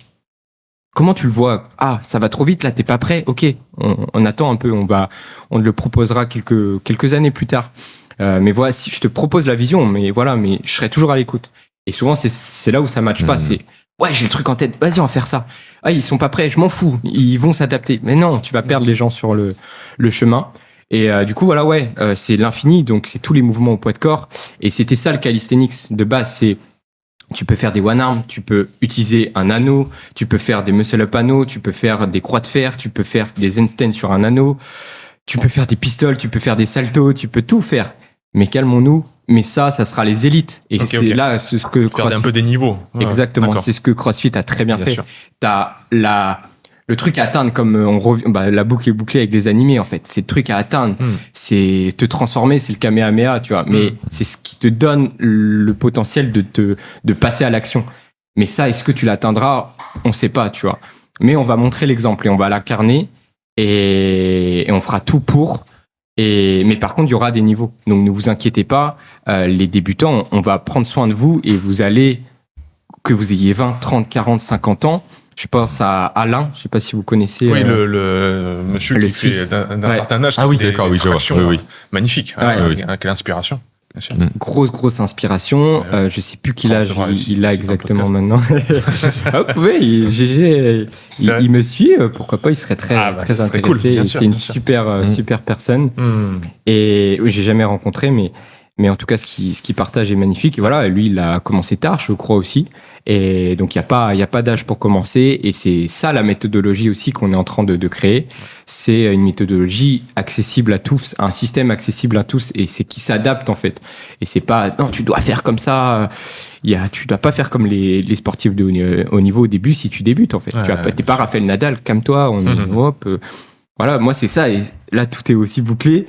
J'ai commencé le tennis, mon père il m'a acheté une raquette les premiers prix, mais je voulais qu'une chose, c'était la raquette de Rafael Nadal. Mais je l'ai eu au moment T en fait, pas avant. Et je l'ai eu quand j'étais prêt. Ça se mérite. Exactement, bien sûr. Ça se mérite. Pour boucler cette magnifique interview, parce qu'il nous reste que quelques minutes, Trinity, ça va donner son premier événement 5, 6, 7 juillet. Tu me fais vraiment l'honneur et l'amitié de m'inviter. Je vais intervenir avec grande joie le premier jour pour le thème de la santé. Exactement. Voilà, dis-nous en plus. Est-ce que les portes sont ouvertes à tout le monde? Il faut s'inscrire? Comment ça se passe? Les portes sont bien entendu ouvertes à tout le monde. Là, on a, en fait, on a voulu faire le camp de nos rêves. Donc, pareil, de montrer ce que c'est le meilleur camp possible. C'est peut-être pas, d'un point de vue marketing, d'un point de vue quoi que ce soit, c'est peut-être pas le meilleur truc parce que au début, faut ouvrir les portes au plus grand nombre. Ça peut être le mieux, c'est gratuit en fait. Ouais, c'est inclusif quoi. Voilà, une porte ouverte pour présenter la chose. Mais voilà, les choses ont fait que et on s'est dit ouais, mais là ça nous fait vibrer. Écoute, il y aura le monde qui aura, mais c'est le truc de nos rêves en fait. Et ça c'est une valeur encore infinie en fait, on se rend pas compte.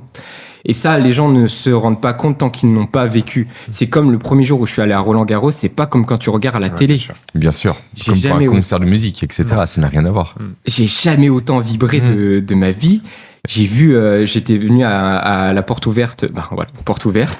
C'était un mercredi et les joueurs s'entraînaient et j'ai vu Federer de là à là quoi. Et là j'ai vu avec Dieu. Ah ouais, j'ai vu ses cuisses et tout, je me suis dit mais il est énorme en fait. Et ouais, on se rend pas compte. On en revient à la relation avec les autres. Moi, j'aime pas le foot et j'étais dans le match de foot dans des stades. T'apprécies le foot parce que la relation te mène à apprécier l'événement. Ouais, parce que tu ressens des foule, choses. etc., la ferveur, l'émotion, tu vibres avec les autres. Exactement. Mais ça, faut le vivre pour le croire. Mais je pense que c'est le bon truc aussi de sélectionner avec des prix d'entrée, etc. Parce que si c'est trop aussi porte ouverte, ça, tu peux perdre peut-être un peu ce truc. Évidemment, il n'y aura pas d'engagement de la même manière. Moins d'applications. etc. Donc, c'est un événement qui va être à taille humaine quand même. Il y aura combien de participants? Donc, c'est sur 3 jours. Donc, premier jour sur le thème de la santé et plus spécifiquement sur la respiration. Ouais. Donc, avec toi, et merci de faire l'honneur d'être présent. Ça va être incroyable. Bien entendu, il y aura du sport. On va se dépasser. Il y aura de la théorie, mais l'objectif, c'est qu'on pratique. Donc, ça, c'est le premier thème. Le second jour, le dimanche, pareil, on a tissé des liens avec Thomas Fry, donc je suis allé rencontrer quand il a fait son challenge 100 tractions, 1000 tractions, 1000 pompes, 1000 dips, 100 km de course à pied pour sa nièce qui était atteinte d'une leucémie, si je dis pas de bêtises. Grand athlète d'Aerox, et ils sont en ce moment au championnat du monde à Chicago, hein, donc on leur envoie toute la force possible. On s'est appelé il y a quelques jours là, et un putain d'humain, ça a résonné. Je l'ai accompagné sur 50 km le dimanche, et je sais pas, encore une fois, je savais même pas que c'était en Suisse en fait, à Lausanne, et je regarde le truc, et j'ai pris la décision à minuit, un truc comme ça. Et vas-y, j'arrive, vas-y, j'y vais, je comprends rien. Et ouais, voilà. Et du coup, il nous fait l'honneur aussi d'être présent le dimanche. Donc là, je pense que ce sera la plus grosse journée, parce que l'Aerox en ce moment a le vent en poupe. Et il est très demandé. Et du coup, on fera de l'Aerox, bien entendu. Et le lundi, c'est avec Pierre Doré, donc qui est le cofondateur de 0D, donc la première marque de triathlon. On sait que le triathlon, en plus, les équipements, c'est très compliqué à mettre en place. Donc les trifonctions, 3. Toujours 3 partout, hein. 3 partout, et maintenant aussi le fondateur de Zeta, donc une marque de CrossFit qui fait beaucoup de bruit. Et on aura plein de... Là, ce sera plus sur le domaine de l'entrepreneuriat. Comment tu as créé une marque, comment tu maintiens aussi ça, parce que tout le monde veut créer des choses, mais personne ne les maintient sur le temps. Et voilà, donc sur 3 jours, donc santé, sport, entrepreneuriat, impact au monde. J'ai pas envie de dire business, j'ai envie que ce soit français. Et voilà, et du coup, en fait, il y a des prix pour les membres Trinity, bien entendu, où là, si tu nous fais confiance, tu as un prix avantageux, et pour les non-membres, pour qu'ils viennent découvrir. Et ils auront bien entendu plein de surprises, et surtout, ils auront la chance de goûter des steaks très féroces. Steak de David. Féroce sponsorise l'événement. Exactement, on prépare ma chère et tendre, Joy, qui va préparer tout ça sur place. Il y aura du féroce, évidemment. Il y aura nos recettes aussi à nous, qui seront à base d'abat. On essaie de donner la densité alimentaire à ces corps d'athlètes qui vont s'entraîner pendant 3 jours. Donc, on a une grosse charge, mais encore une fois, merci pour la confiance. On va se régaler à tous les niveaux. Oui. Vraiment. Merci infiniment, Flo. On arrive à la fin de cette interview. Bravo pour tout ce que tu fais, tout ce que tu inspires, ce que tu incarnes. Les jeunes. Voilà, la relève est là, et on est fiers de tout ça. Je suis obligé de vous partager comme le mot. On n'a pas eu le temps de parler des pompiers, mais... Allez voir sa vidéo sur ta chaîne. Ça sortira dans un moment. Mais voilà, allez voir, vous allez comprendre l'énergie. Je pense qu'en fait, podcast plus vidéo, tout va tisser des liens. Je pense que c'est le meilleur truc. Ça sert à mettre des mots sur des choses. Des fois, il faut juste les vivre. Et je vous passe je vous recircule comme l'énergie, parce que comme là, je te parle dans les yeux d'œil à œil, mais comme je t'ai dit, t'es un mentor, et je pense que tu le seras toujours, parce que si t'es sur mon chemin, c'est pas pour rien. Là, je tremble à te dire ça, mais j'ai l'impression que dans ce monde aussi, on le dit pas forcément. Moi, j'ai pas peur de dire en fait merci, parce que souvent, des fois, ça va que dans un sens, quoi. C'est merci pour ça, ok. Et le gars, il se barre, il va faire son chemin, il a pris l'énergie, il se barre. Et non, c'est pas ça. C'est vampirisme. ça doit rebondir, et du coup merci pour l'accueil, merci pour ce podcast. J'espère que ce podcast ira très très loin. Je vous le souhaite, parce que c'est une course de longue haleine. Le podcast, c'est pas ça commence par la force, par l'intention, mais ça continue, et ça se forge par l'endurance. On est toujours pareil. Et la technique, ça sera la technique des intervenants, quoi, que vous aurez. Merci beaucoup, Flo. Merci à vous. Merci infiniment. Et merci, Jérémy. Très vite. Avec plaisir.